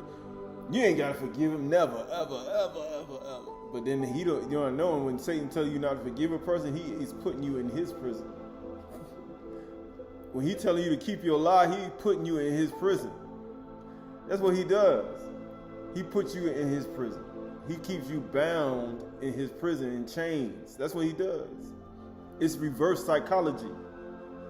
That's what he does. Yahushua gonna put you in the prison if you don't forgive and show mercy from the heart. Satan will keep you in prison if you don't do it. And you'll be an adversary to other people. So you can get them upset, your strife and quarreling, and he could put them in prison too. So he likes when you don't do it. That's why he keep doing it. And then he'll start attacking you to try to get you into prison. He'll be like, hold up, man, I ain't do nothing to you. He'd be like, man, that person came way over here. He's like, yeah, because that person want to put you in prison because Satan trying to put you in a prison, a mental prison. And by that mental prison, you got to understand how he works. Right, so this is the book of Revelation chapter 2 and 9. I know your tribulation and your poverty, but you are rich. And the slander of those who say they are Yahudim and are not, but are they synagogue, a congregation, and a assembly of Satan. What are they doing? They're doing all the things Satan do. They are the adversary. They stop up your wells and then they say it's you to make you the fleeing serpent, to make you look like the Nachash, when it was really them. They go busybodying all throughout, to and fro, up and down in the earth, just like busybodies. But then they say it's you, and they put all the blame on you. And then they don't. And then they do all types of things. That's what they do. That's Satan. Satan do this stuff. But it says, do not fear what you are about to suffer. Because understand, when Satan starts doing these things around you, understand you getting ready to suffer some things. You're going to go through some stuff, and man, it ain't no joke. Behold, Satan is about to throw some of you into prison. That's exactly what he's going to do. He's going to throw you into prison, literally, and also in your mind. He'll keep you bound. He'll say, keep living your lie. That's what you do. Don't forgive them. Hold it. Malice, hatred, jealousy, envy, I love you. And he'll keep you in your mind. He'll keep you bound in prison.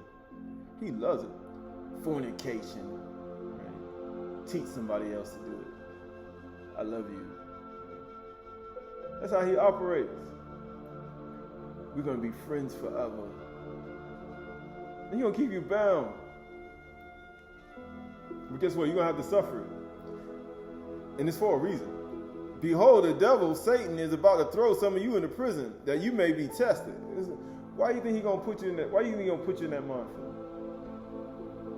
Why do you think he's going to come up with you all the suggestions of the old serpent, error and doubt? Because that's the whole point. You got to go through it.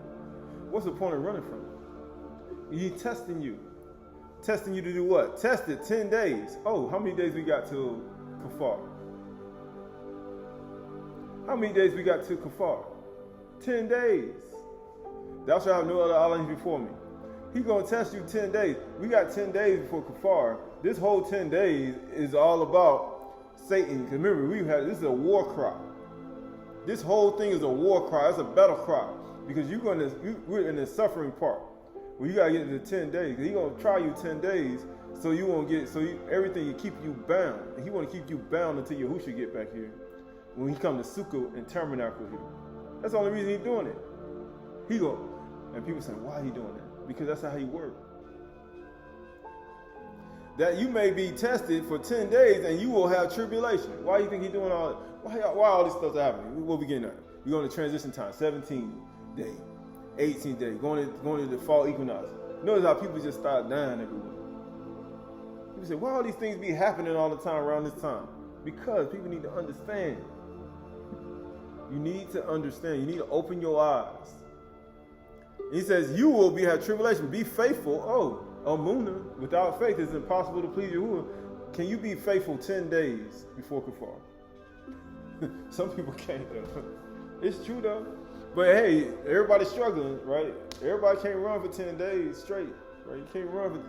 Some people be struggling now. Hey, think about it. Be faithful unto death. Why? Because they ain't love their lives unto death. Because you already know they don't love the works of the flesh unto death. Because he's going to try to get you to do the works of the flesh for these 10 days leading up to the far. He's going to try. I'm telling y'all. Anytime I'm telling you, he's coming. He wants you to do the works of the flesh for these 10 days. So Kafar, you'll upset the whole Shamayim because you know Yahuwah don't like it. He want a pure fast. Right? He know that Yahuwah want to purify us according to Apocalypse Zechariah. And he know if I get you to do the works of the flesh for 10 days, he know you're going to upset the whole Shamayim when you fast. And you're going to make this man destroy you.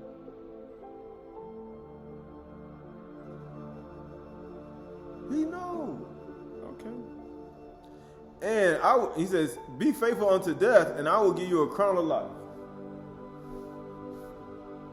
What you think he's going to do? How you think he gonna steal your crown? How you think he gonna steal your crown? Right? People say, how he gonna make you steal your crown? Right? This is the book of This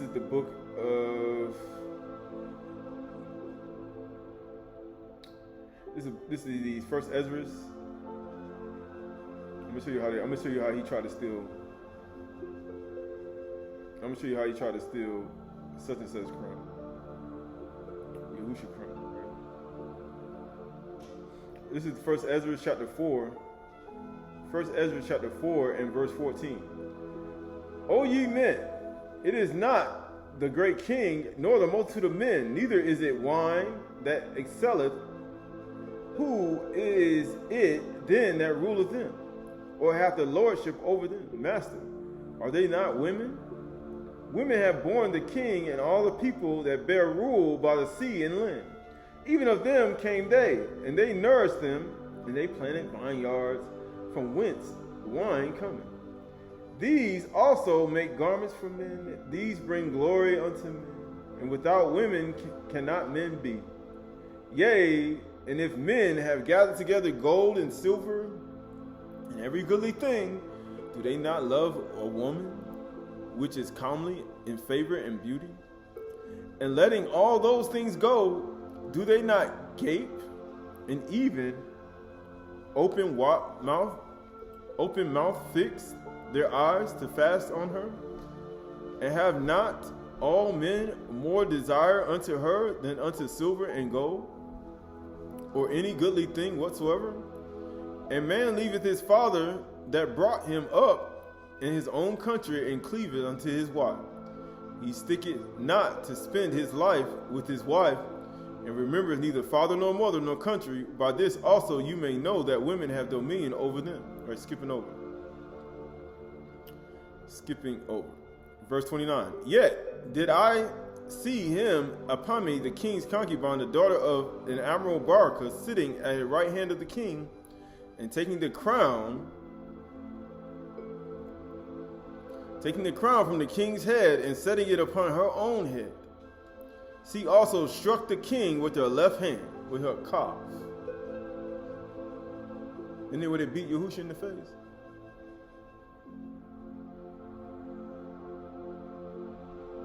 He gave out a war cry at the end too. And yet, for all this, the king gazed upon her with her open mouth. If she laughed upon him, he laughed also. Because he didn't want to. When you start looking at guarding yourself, you're gonna have to be very self-controlled. But if she took any displeasure at him, the king was fain to flatter, that she might be reconciled to him again. Why do you think Yahusha did all that? Why do you think they were doing it? Why do you think they did that? Right, so this is the book of. So why do you think they did this?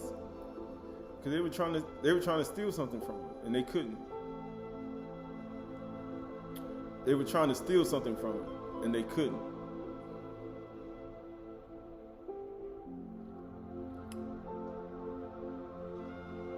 This is Matthew chapter 26 and verse 65. Then the high priest tore his robes, because he's that woman. He's that woman. And said, he has uttered blasphemy, because remember, Yahusha was a high Qahalath during that time. What further witness do we need? They had him in court. You have heard his blasphemy. What is your judgment? Right? Because he's supposed to be the mishpat, to get the high matters, how you say it? The hard matters. Not even knowing, he don't even know that hard matter in judgment, he's going to his own counsel. Because he's supposed to lead the hard matters to Yahushua Mashiach. That's why he the one up here being judged by a person who should have gave the hard matters to him. But he didn't even know that this hard matter he was judging was false. And it was a lie. And when you start to do over things outside of your capacity, because the High Qahalath was the highest priest in all of Yasharal. When you start doing things outside of your capacity and your wisdom, your knowledge and understanding, then you'll find yourself killing the son of Yahuwah. Because it's a hard matter. And you just killed the son of Yahuwah. And you're supposed to get a hard matter to Yahushua Mashiach. And now you're the one killing him, high priest. And guess what he says? You have now heard his blasphemy. What is your judgment? Now they have mishpat on Yahushua Mashiach, and he's supposed to get a hard matter to. Because you think they thought they sat in Moshe's seat. Just like that woman thought she sat in the king's seat. That's what these people are. And you know what they did? And they answered, he deserves death. And then what he just did? Be faithful unto death and you get a crown of life. But guess what they did? Then they spit in his face and struck him, just like the woman did on the king's chamber. And they slapped him, saying, Naba to us, you Mashiach, who it is that struck you. Because they wanted to steal his crown. But he said, be faithful unto death, right? He says, going to right here. He said, but even the demons themselves, in proportion that they see a Munah growing in man or woman, the proportion they depart from him, residing only in the part where infidelity remains. For those who believe with full Amunah, they depart without any delay. For when the Ruach has come to Amunah of Yahuwah, it obtains the virtue of the heavenly water. How you say? The fresh water, celestial water from above. You know, the waters above the Shamayim and below. Extinguishing the demon like a spark of fire. It puts out the fire. So that's all it is. Once your Amunah grow, it put out that infidelity in your heart and your mind. That's the only reason people's clothes get burned off in adultery. Because they got infidelity in their heart. That's why people get clothes burned off through fornication. Because they got infidelity. That's why people die early and their bones rot, because of jealousy and envy. Because they got infidelity in their heart. That's why they lie. They create lies. And they create a whole world around a lie. Instead of just being truthful. That distinguish that things may be put out. This is Mashali Proverbs 3, 19 through 26. Yahuwah by wisdom founded the earth, and by understanding established the Shamayims. What else he do? By his knowledge the deep broke open, and the clouds dropped down dew. My son and daughter, do not lose sight of these things. Keep sound wisdom and discretion, and they will be light to your soul and adornment to thy gogoroth, your neck, your throat. Then you will walk in your way securely, and your foot will not stumble. If you lie down, you will not be afraid. When you lie down, your sleep will be sweet. Why do you think Unit was in the ship? His sleep was sweet. He was like, just throw me overboard. Why do you think Yahushua was in the midst of stuff? All this is a part of you being tranquil in the midst of and trusting Yahuwah. In the midst of your trials all around. If you're not in there, you're not really in peace and you don't trust Yahuwah.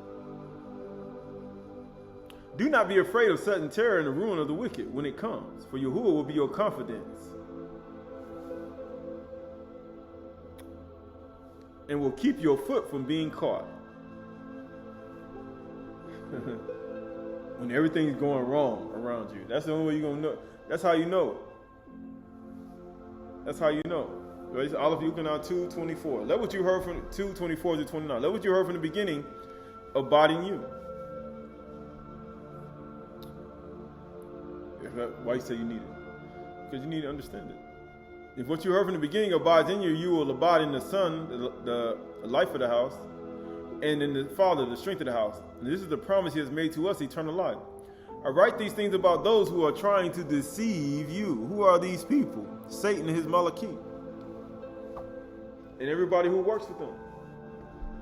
They're trying to deceive you. But the anointing that you have received from him abides in you, and you have no need that anyone should teach you. But the anointing teaches you about everything, and it's true, and it's no lie, just as it has taught you, abide in him. And now, little children, abide in him, so that when he appears, you may have confidence and not shrink from him in shame. Why? Why you want to have confidence? Because you believe and you understand that your feet ain't going to be caught. You're going to see the destruction of the wicked, and your sleep going to be sweet. You're not going to be shrinking in shame.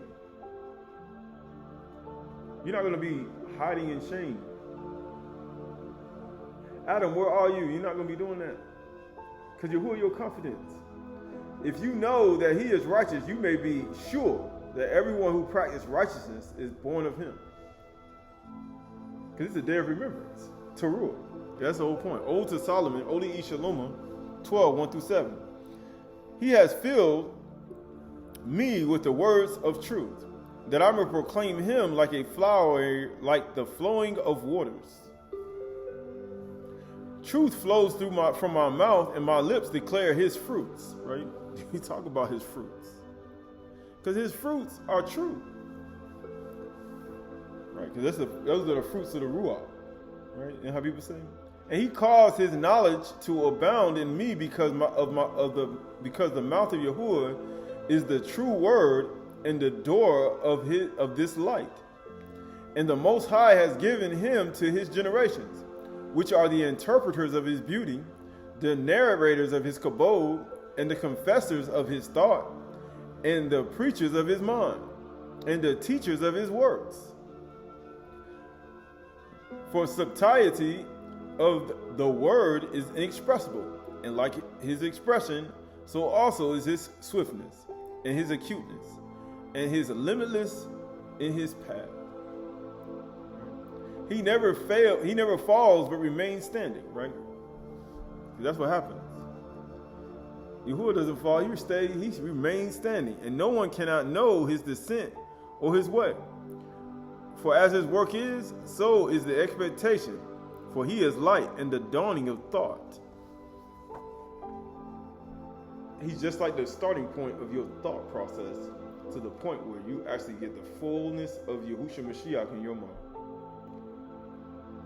Until you get the full rays of light in your mind. And it shines and exposes all darkness and all infidelity. He said, but if you close the door, he said, if you try to hide it, he said, I'm going to hide it in a cave, in a rock. I'm going to hide it under a tree. But these are the parts, right, of the truth, right? This is Psalms 42, 1 through 11. As a deer, right? As a deer arogs from the flowing streams, because he says just like a flowing stream, so pants my soul, O Elohim.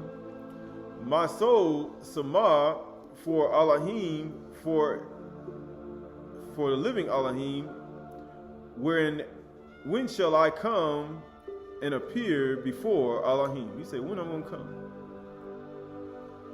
My tears have been my food day and night. You know what Satan come to do? He come to accuse you day and night.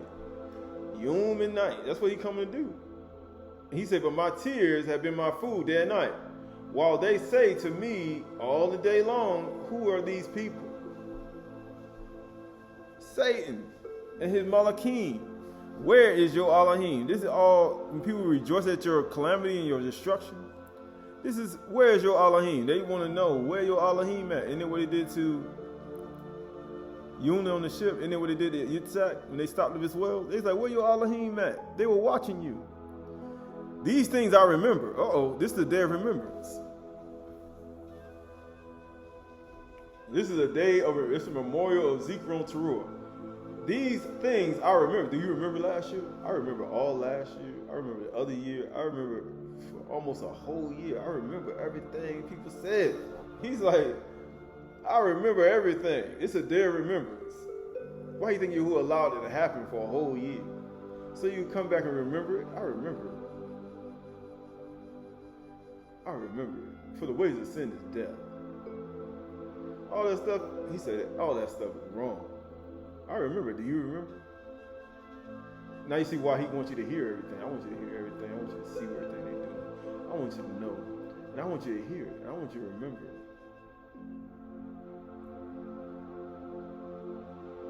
Get what he says. These things I remember as I pour out my soul. When you were doing all that, he's like, man, how I would go with the throng and lead them in procession in the house of Elohim. Oh, the same thing. What you lead in procession? With glad shouts of songs of praise in the multitude of the Kagag. That's procession of the 364. That's what Kagag means. We talk about Kagag all the time. He's like, man, if it was an adversary or the person who hated me, but it was you. And he said, I will lead them in a circle, in a kagah. But he says, why are you cast down, O my soul? Is that not Satan? So he literally saying that these people were Satan, and I'm Satan. Because Satan was cast down from Shamayim, and what? What else happened to Satan? His time is short. He says, and why are you in turmoil with me? Hope in Elohim. He's like, man, please hope in Elohim's soul. For I shall again praise him. My salvation, my Elohim, my soul is cast down within me. Therefore I remember. I remember.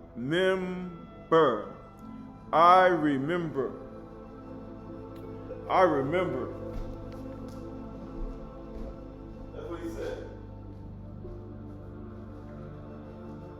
He said, I remember you from the land of Yarden in Hermon, from Mount Mizar, right? And then it says, deep calls to deep at the roar of your waterfalls, right? He said, you've been by a waterfall before?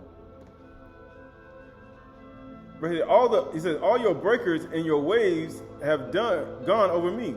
By day, Yahuwah commands his steadfast love and night. That's why Satan, only thing he does is accuse you day and night. His song is with me, a prayer, the Elohim of my life. Says to Elohim, my rock, why has you forgotten me? Right, because this is all about Yahushua Mashiach. It's all happened to him. Just like an adversary's at the bottom, and they ain't speaking no debar, they ain't speaking no word. He say the cat got your tongue, and Satan got your tongue, and you can't even sing a song, and you got your heart and your mind down. And guess what Yahushua said? Yahushua said, say to Elohim, my rock, why have you forgotten me? Yahuwah, why have you forsaken me? Because of these people won't do what you told them to do. That's why he forsook them on the cross. Because both male and female won't do what you told them to do. So therefore, Yahuwah, why have you forsaken me? Because they forsook me. Because he said, search the scriptures, and then you think you have eternal life, because a lot of people think they do. He said, it's talking about me, how you forsook me. And you built your own gods, and you made your own idols and your own Elohim, and you worship other gods. He said you worship yourself. He said you worship yourself, your lie, and who you are. And he said you worship your own image and likeness, and you exchange the image of Yahuwah for mortal man, your own self. That's why he said it's going to be perilous times in the last days, for men and women will be lovers of themselves rather than lovers of Elohim. So therefore you created your own idol in your heart and your mind, and that's you. And you got another God before Yahuwah, Elohim. It's you. And that's what Yahuwah says. Why do I go mourning? Because of the oppression of the enemy. Why? Because he got you in prison. He got you in prison with your lie. And now he ain't going to let you out. He says, therefore, as with a deadly wound in my bones, my adversaries taunt me. Is it not? If it was an enemy, I would have buried it. Yahushua did bury it. If it was an adversary, I would have hid myself from it. He did. He darkened it in the clear day from the 6th to the 9th hour. But it was you. We took sweet counsel together to the house of Elohim. The high priest, the elders, the teachers, and all the people were mocking and saying many things about him while he was riding on the wings of the wind in tranquility. And Yahuwah was feeding them with his akla, right in the midst of them in their thought process within themselves. They didn't even know it. Get what is verse 10? As with a deadly wound in my bones, because jealousy and envy make the bones rot. Why do you think he called his bride Yasharal and Yehuda his bride? Why? Because they were adulterers and fornicators. And he said, bone of my bone, flesh of my flesh, you shall be called Isha, but not even bone. His bones were rotten.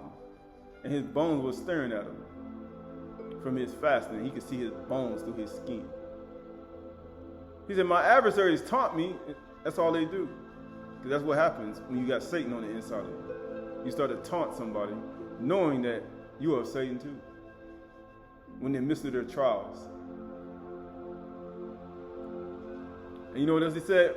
While they say to me all day long, where is your Elohim? He said, where you at now? I thought you were going to make something. I thought this was going to happen to you. I thought you were going to make all this. I thought you were going to do this. I thought you were going to do that. Ha ha ha. Look at you. You can't even do it no more. Ha ha. You ain't going to be who you need to be now. Everybody got adversary and Satan on the inside of them, something on you. Who would say, I remember? Because he said it's a remembrance. It's a day of remembrance. It's good to remember your trials. It's good to remember what, things that happen to you in life. Because you know why? Because it makes your amunah stronger. Verse 11 says, why are you cast down? He said, man, we just like Malachi, Satan. Satan is cast down, and he got a lot of wrath because his time is short. He said, why are you cast down? Because everybody's Satan. And get what he said. Oh, my soul, why are you in turmoil within me? Hope in Elohim, for I shall again praise him. Right? Because why do you think Yahushua cried out twice on the cross? On totality. Why do you think he cried out twice? He said, I'm going to do it again.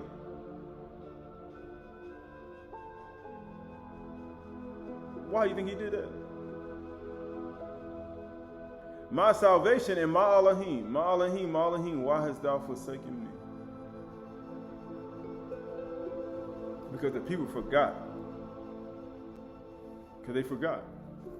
He said, why are you cast down? That word for cast down is shakah.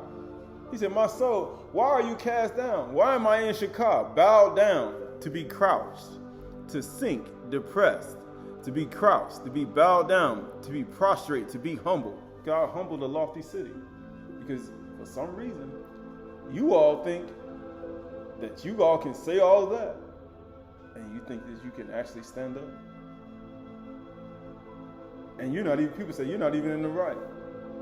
You think you can actually stand up and start boasting as if you were righteous people. But in actuality, you're not.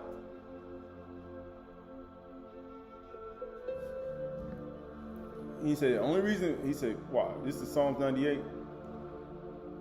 Let me get two more songs. This is Psalms 98. Psalms 98.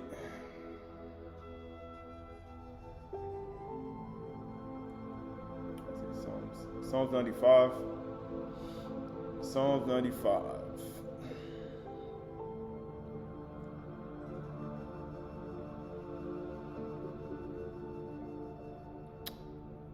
Psalms 95 and 6. Oh, come, let us worship and bow down. Let us kneel before Yahuwah our Maker. For he is our Elohim, and we are the people of his pasture, and the sheep of his hand. Which hand you think that is? He holds the stars in his yard, his 7 stars in his right hand. Because those 7 are his sheep. Behold, I saw one man taking hold of 7 women taking hold of one man. Not even knowing that everything that he was taking hold of, for he is our Elohim, and we are his people of his pasture, and the sheep of his hand, his right hand. Today, if you hear his voice, do not harden your hearts. As at Meribah, as on the day of Massah in the wilderness, when your fathers put me to the test. And you know what else they did? And put me to the proof. I need to see some proof. Though they had seen my works. He said, you already seen what I did. You seen what I already did for you, and now you need more proof? He said, you putting me to the test. You really are putting me to the test. And you know what happened after they tested him 10 times? Amazingly, we got 10 days before Qahalath. You know what happens after you test 10 times?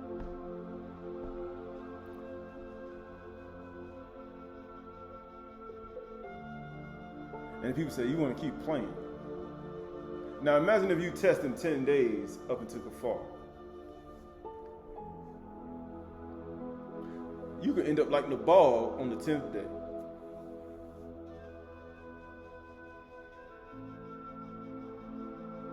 You could end up like him. Worthless. You could, both male and female. People say, nah, that can't happen. Okay. He said, you harden your heart. People say, you can harden your heart all you want. And people say, okay. That stuff could happen. People say, that can't happen. Yes, it can. This is Psalms 42, 1 through 11. That word for, as a deer, that word for, as a deer pants, that word for pants is arag. And guess what? It starts with an ayin. You got to see it. Just like anu, just like abad, just like anu, just like anu, just like anab. You got to see it. It's just like a breed. If you can't see this, then guess what? Your eyes are blind. Guess what? It says like a deer, arag. That word arag is to long for. If you don't long for this, you can't see it. It says longs for, to pant after, to long, to cry, to pant. Right? You got to long for this. Because if you don't, there's nothing you can do. This is Revelation 20 and 1. Then I saw the Malak coming down from Shamayim, holding in his hand the key to the bottomless pit and a great chain. And he seized the dragon, the ancient serpent, who is the devil and Satan, and bound him 1,000 years, and threw him into the pit, and shut it, and sealed it over him. He's going to throw you into prison. You know, sometimes some people say, why? Because sometimes that's what he really does to some people.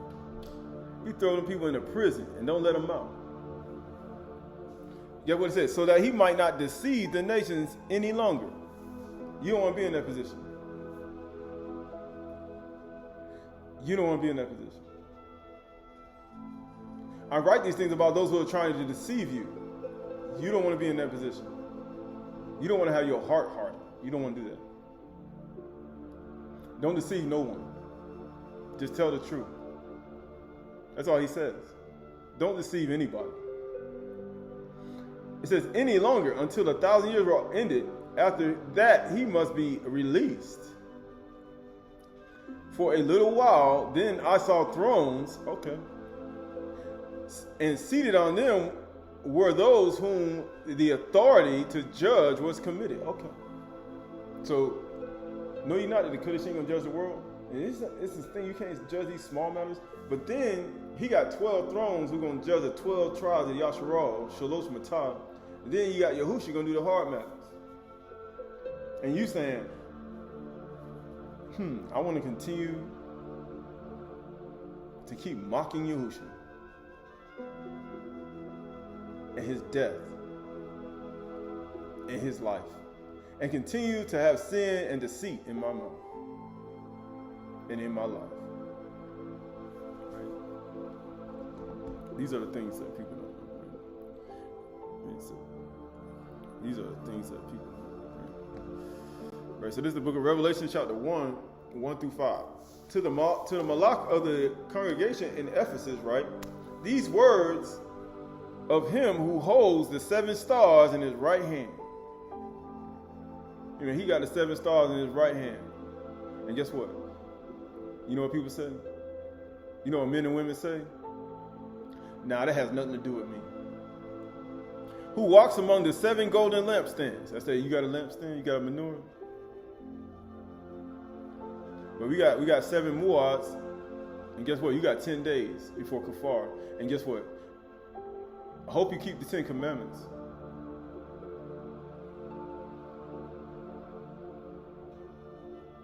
Right? I hope you don't walk according to the flesh, like Galatia or Colossians. Do not lie one to another.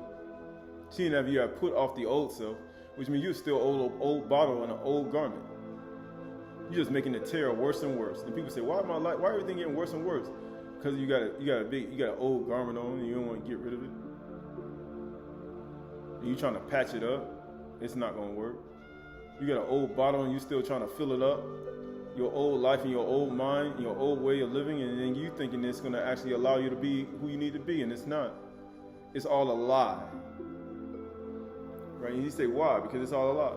I know your works and your toil and your patience and endurance. Why? What works and toil and patience you got to endure?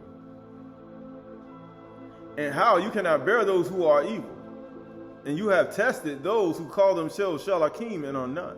How do you know a true shalakim? How do you know? And found them to be false. How do you know a true shalakim? I know you are enduring patiently and bearing up for my name's sake. And you have not grown weary. Because without a munah, it's impossible to please Yahuwah. So, guess what it says? Because everybody's going to make you doubt. Everybody's going to try to get you to stop, err and doubt. What are you trying to get you to doubt who you are? Because that's Satan. Because he is all author of error and doubt. That's who he is. Why do you think Yahushua said to Kav, he said, get behind me, Satan. Because he tried to stop him, because he already trying to create doubt in his mind that he wasn't going to redeem man with corruptible things, silver and gold, with his precious blood. That's why he told us, shut up. Satan, I'm going forward. I'm going to die in Jerusalem, just like Yahuwah told me to, regardless of what you say. And what you're trying to get me to doubt. For what? Had he yielded over to Satan and stopped, you wouldn't have eternal life. You wouldn't even have a chance. And then the superhuman adversary, you will be in his army. And when you come to the season there, you'll be right with him. If you are not already with him. Because some already gone after Satan. He said, but I have this against you. Okay. You have grown weary, but I have this against you. Oh. See, Yahuwah about going above and beyond. Right? Even though you ain't growing weary and you doing all this, now you got to go above and beyond. He said, I don't want to run 2 miles. He said, don't follow Yahuwah. Don't follow him. He said, stay home. But I have this against you, that you have abandoned the love that you had at first. You abandoned it. He said, you had a lot of love.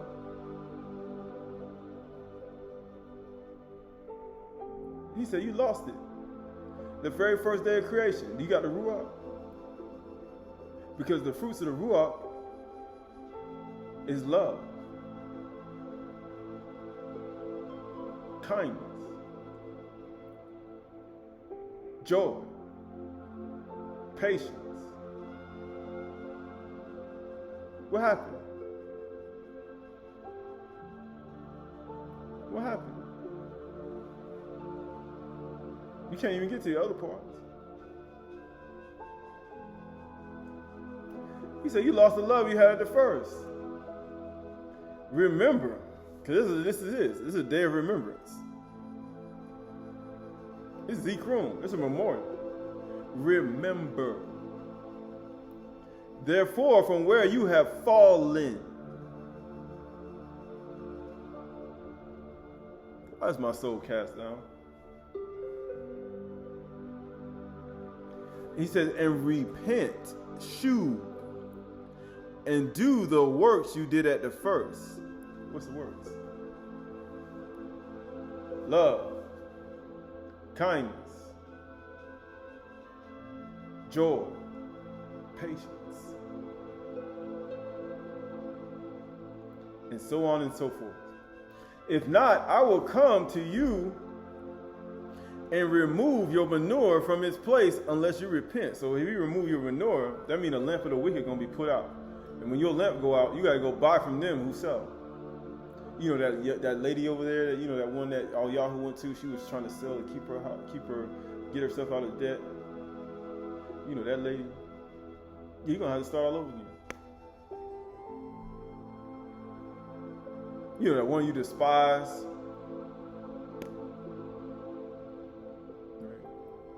He said, unless you repent, he said, I will come and remove your lampstand, your manure from its place, unless you repent.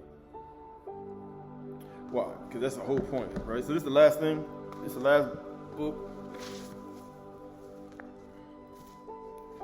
This is the Testament of Solomon.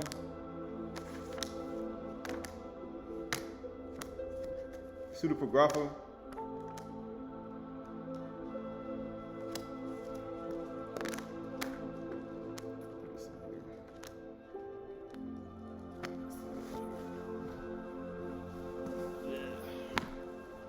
Testament of Solomon, Pseudepigrapha.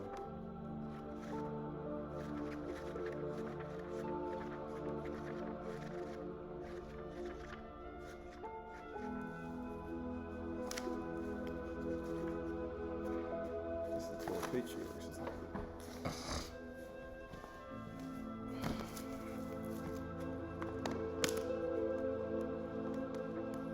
Getting there. Here we go. Psalms of Solomon, Pseudepigrapha. Psalms of Solomon, Pseudepigrapha. Here we go. This is Psalms of Solomon, Pseudepigrapha, chapter 17 and verse 6.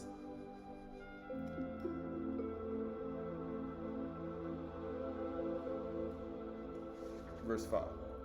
But because of our sins, sinners rose up against us. That's what happens. Because you sin, then sinners rise against you. And then it says, they set upon us and drove us out. That's what happens. When you start to sin, he said, when your life is disorderly, when your household is disorderly, when you're not in the order that Yahuwah actually put you in, when you're not under the authority of the actual highest order and the actual order of what it is, and you try to overstep your bounds and you try to cross over, and guess what? Because of our sins, sinners rose up against us, and they set upon us and drove us out, those to whom you did not make the promise. So you meditate, you actually lost the moon in the promise.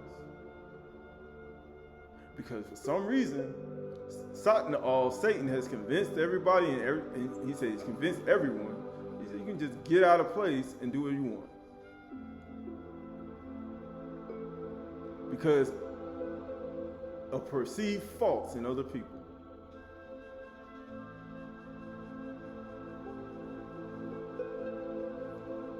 Those to whom you did not make the promise, they took away from us by force, and they did not kabod your honorable name. They said they don't even care. You know what else? With pomp, they set up a monarchy because of their arrogance. Now you see why Yahuwah hate arrogance. Not the men in Yonah, they gave praise to Yahuwah. They were like, man, look at him.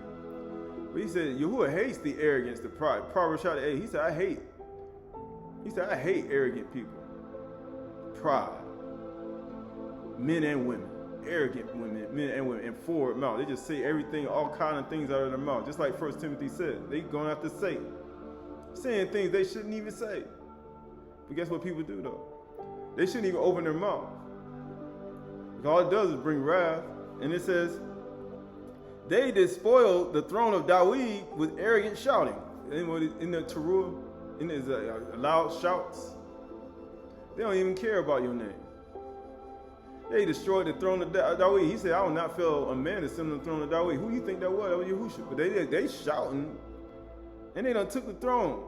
And guess what it says? But you, O Elohim, overthrew them and uprooted their descendants from the earth. Now you see why, if you do that, you see what's going to happen to you. That's going to happen to you. He said, then the righteous is going to shine like the sun. When he sent his Malachi to get people out of here, and you want to be one of those people. Because you see how big the Malachi is. You see the storms and things they could bring. They can do all types of things. You want that to happen? Man, he can send Satan to come kill. He said, Satan, he said, hey, you know what? I could take out his whole house and let him just take out everybody in his house. That's men, women, children, take all his clothes and his money, take his car, everything he got, take his house, take everything. Matter of fact, send a whirlwind and sweep away his wife and his child. Matter of fact, he's destroyed with a stroke. Right? He can do that in a second. And you people say you want to play with these type things. This is the spirit world you playing with. This ain't the natural world. Natural world, they got power just for a second. That ain't nothing. It says, but you, O Elohim, overthrew them and uprooted their descendants from the earth. For there arose up against them a man, a stranger to our race. You rewarded them, O Elohim, according to their sins. It happened to them according to their actions. And you say, actions speak louder than words. That's what happens. Lights, camera, action. That's why people hate the light. Because they see the light, and they won't come to the light. And now that deed's going to get approved, and you know what happens? Lights, camera, action, they're going to start, they don't even care about the promise. According to their actions, Elohim showed no mercy to them. So, please, now you see why the people got mercy on the ship with Unum. Now you see, if you on the ship with somebody and he's like you, and you say, what do you need to do?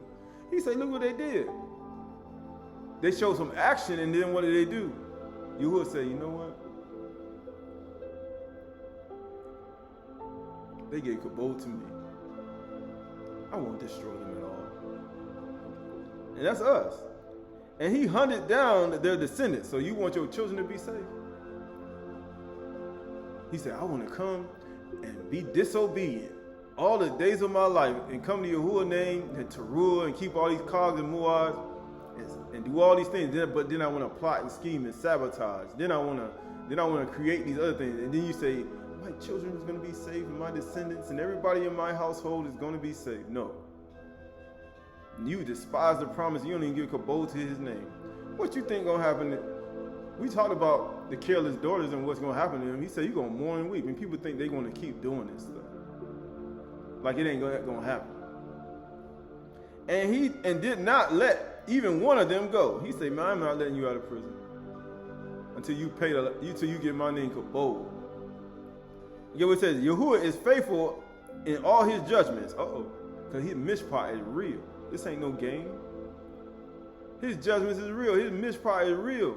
He judged these matters. This is not a game. Right? It ain't the fourth quarter, first quarter, third quarter. It ain't halftime. Right? It's real life. Right? That's temporary.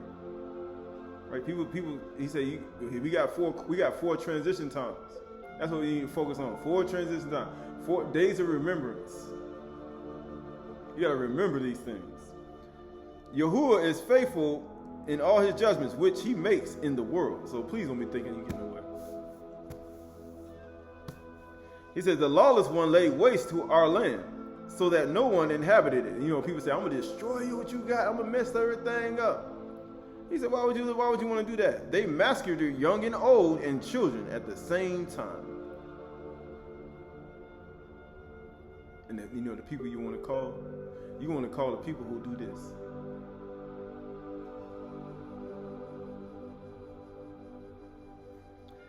In his blameless wrath, he expelled them to the west, and he did not spare even the officials of the country from ridicule, as the enemy was a stranger. In his heart, strange to our Elohim, he acted arrogantly. So he did in Jerusalem all the things that the Gentiles do for their gods in their cities. You know what? He said, I want to do exactly what they do. And the children of the covenant living among the Gentiles, rabble, adopted these practices. And guess what? You know what people do? I'm going to do the same thing. And guess what? No one among them in Jerusalem acted with mercy or truth. They did what? They didn't act with mercy or truth. He said, man, you ain't never getting out of prison. I forgave you all your transgressions and all your sins, but then you don't want to do it for somebody else. So you know what? I'm gonna throw you into prison too. Those who loved the assemblies of the devout fled from them as a sparrow fled from their nest. He's like, man, you're getting a blink out of there. Why would you stay in something like that? It makes absolutely no sense. That's the most stupidest thing you could do. You literally asking for it. Destroy me. Destruction. You get what he said? They became refugees in the wilderness. Isn't that what do you think you are right now? Why would you stay in a place that's doing these things? Why? You're going to be a refugee. They're going to talk. They're going to run their mouth about you. They're going to say all types of stuff. It don't matter. Who cares? At least you getting out of the danger zone. To save their lives from evil. That's the whole point. I mean, you gotta save your life. People say, "Oh no, I ain't gotta save my life." This is actually with your two legs, your body, who you are, like literally. It's not in your mind. The life of even one who was saved from them was precious in the eyes of the exiles. They were scattered over all the earth by these lawless ones, for Shalom withheld rain from falling on the earth. Springs were stopped. From the perennial springs far underground, he said the subterranean water. Those in the high mountains, for there was no one among them who practiced righteousness or justice. From their leader to the commonest of the people, they were in every kind of sin. He said, man, ain't nobody doing judgment, that Yahuwah may be gracious to you. Judgment is rare now. Mishpat. Everybody not going to execute judgment. I'm talking about true judgment. And it says, they were in every kind of sin. The king was a criminal. And the judge disobedient. Man, look at here. Look at here. And it says, and the people sinners. See Yahuwah and raise up for them their king. Now you see why Yahusha said, the son of Adam be lifted up, I'm going to draw all men to me. He said, you be the son of Yahuwah, son of the king of Yasharal, come down. You be the king of Yehuda, come down from the cross and we'll believe in you. Everybody always wants you to come down when they think you too high. But he said, I'm going to take down the lofty city. That's why he had to come down. Because I got to show you how to do it. I got to show you how to be humble. That's why Yahusha came here. Why do you think Yahuwah wrapped himself in flesh? Because I need to show you how to be a newer to me.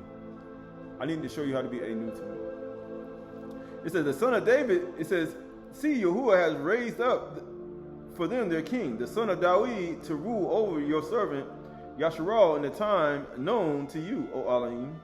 Ungird him with the strength to destroy the unrighteous rulers, to purge Jerusalem from the Goyim who trample her to destruction, in wisdom and in righteousness to drive out the sinners from the inheritance, to smash the arrogance of the sinners like a potter's jar, to shatter all their substance with the iron rod, to destroy the unlawful Goyim with the sword, with the word of his mouth.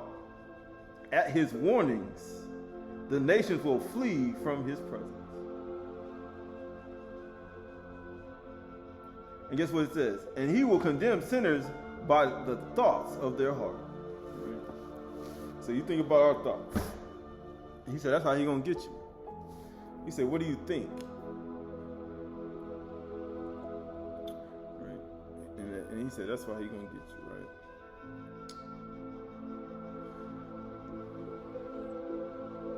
Right. Last thing I'm done, right? So this is Psalms 47 and 1. It says, clap your hands, all you peoples. That's what Taruah means. Clap your hands. It means clapping, loud sound. Shout to Elohim with loud songs of joy. For Yahuwah the Most High is to be feared. A great king over all the earth. Because this king ain't wicked. He ain't arrogant either. Yahuwah ain't like all the other malachs. Understand that. And it says, he subdued peoples under us and nations under our feet. You ain't gonna do it. What you gonna do? You gonna do it? He chose our heritage for us, the pride of Yaakov, whom he loves. Elohim has gone up with a shout. Huh? So how you gonna ascend up? He said the dead of Mashiach gonna rise first. So how you gonna get up there? He has gone out with a shout, Yahuwah, with the sound of the Turah, the trumpet. How you going to rise first? At the last trump. How you going to get up? You ain't doing loud shouts. How you going to get up? That's how you're going to get up. It's a battle cry. It's a war cry. These 10 days, even though this is the rest of your life, but this 10 days, this is a battle cry, because Satan ain't playing for these next 2 days. I know people think it's a joke. It's not. Because Yahushua can come back and tabernacle with everybody in the next 14 days, 13 days. He could do it.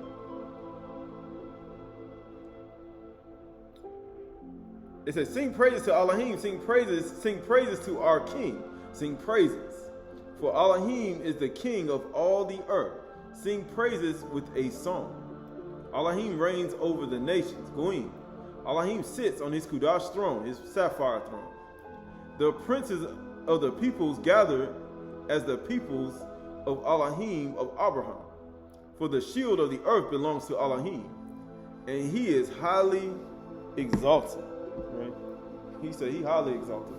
So you look at all that. We look at Yahushua Mashiach. We look at the light of life. We look at the true light of life. We look at him not putting your lampstand out, knowing that the adversary Satan, or Satan, Shaitan, is looking to destroy, how you say, devour male and female life.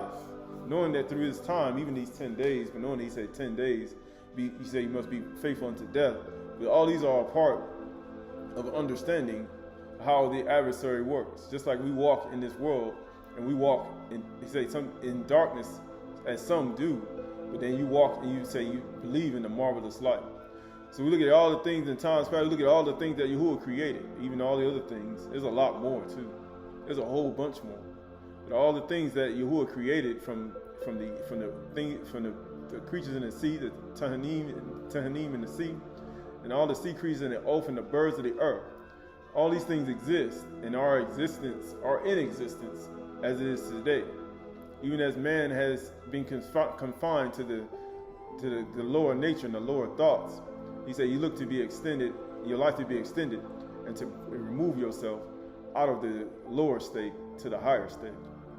We look at Yahushua Mashiach, we look at the love and compassion that he had through his sound of his Taruah and his battle cry. Knowing that the battle cry against Satan and his beings and his Malakim are still, and they still here on the prowl. And one needs to walk in righteousness continually and have one's eyes and their ayin open, and to long and arag after Yahuwah Elohim, and to see it with all their heart and mind, soul, and being. But we live in this world, we are not of it. As long as we live in the world, we're going to keep the Yahuwah's commandments, regardless of what people say, regardless of what people doubt, regardless of what Satan may throw at us. Just like in the Psalms of Aydah, Testament of Aydah, he said, I see you behind. I see you, Satan. He said, I'm ready for everything you're getting ready to bring. People don't even understand how Yahuwah Elohim can give you strength, even in the midst of you even knowing things that's going to happen. Even as he gave Yahushua strength and knowing that I was going to befall him, he said, where are you? He said, whom do you seek? He said, I am he. Knowing that when you follow Yahushua, he said, you must be bold against Satan. Knowing that he comes with his weapons and torches and his things to take you in captive and cast you into prison, knowing that he'll apprehend you, knowing that he want to take over your mind, knowing you must give a battle cry. And that battle cry has to be loud. When that battle cry is loud, he understands that Yahuwah might actually hit this person. And I'm going to be in trouble. It's just like a woman screams and she getting ready to get raped. When she give a loud shriek, just like Yehuda was on the wall, and he leaped on the wall and he gave a loud shriek, and all the soldiers came and crashed down and left at the top of that mountain. And all these are a part, top of that wall. And that's all a part of his life. He said, who shall go up and fight? He said, Yehuda shall go up first. For I have given it into their hand. And you have to believe that in your times of your life, where you see that there's only one person who can save you. You're going to ask Yahuwah for it. He said, the very help that you need. For the meek shall inherit the earth. The meek, the Ainu, the Anah, the Anua shall inherit the earth.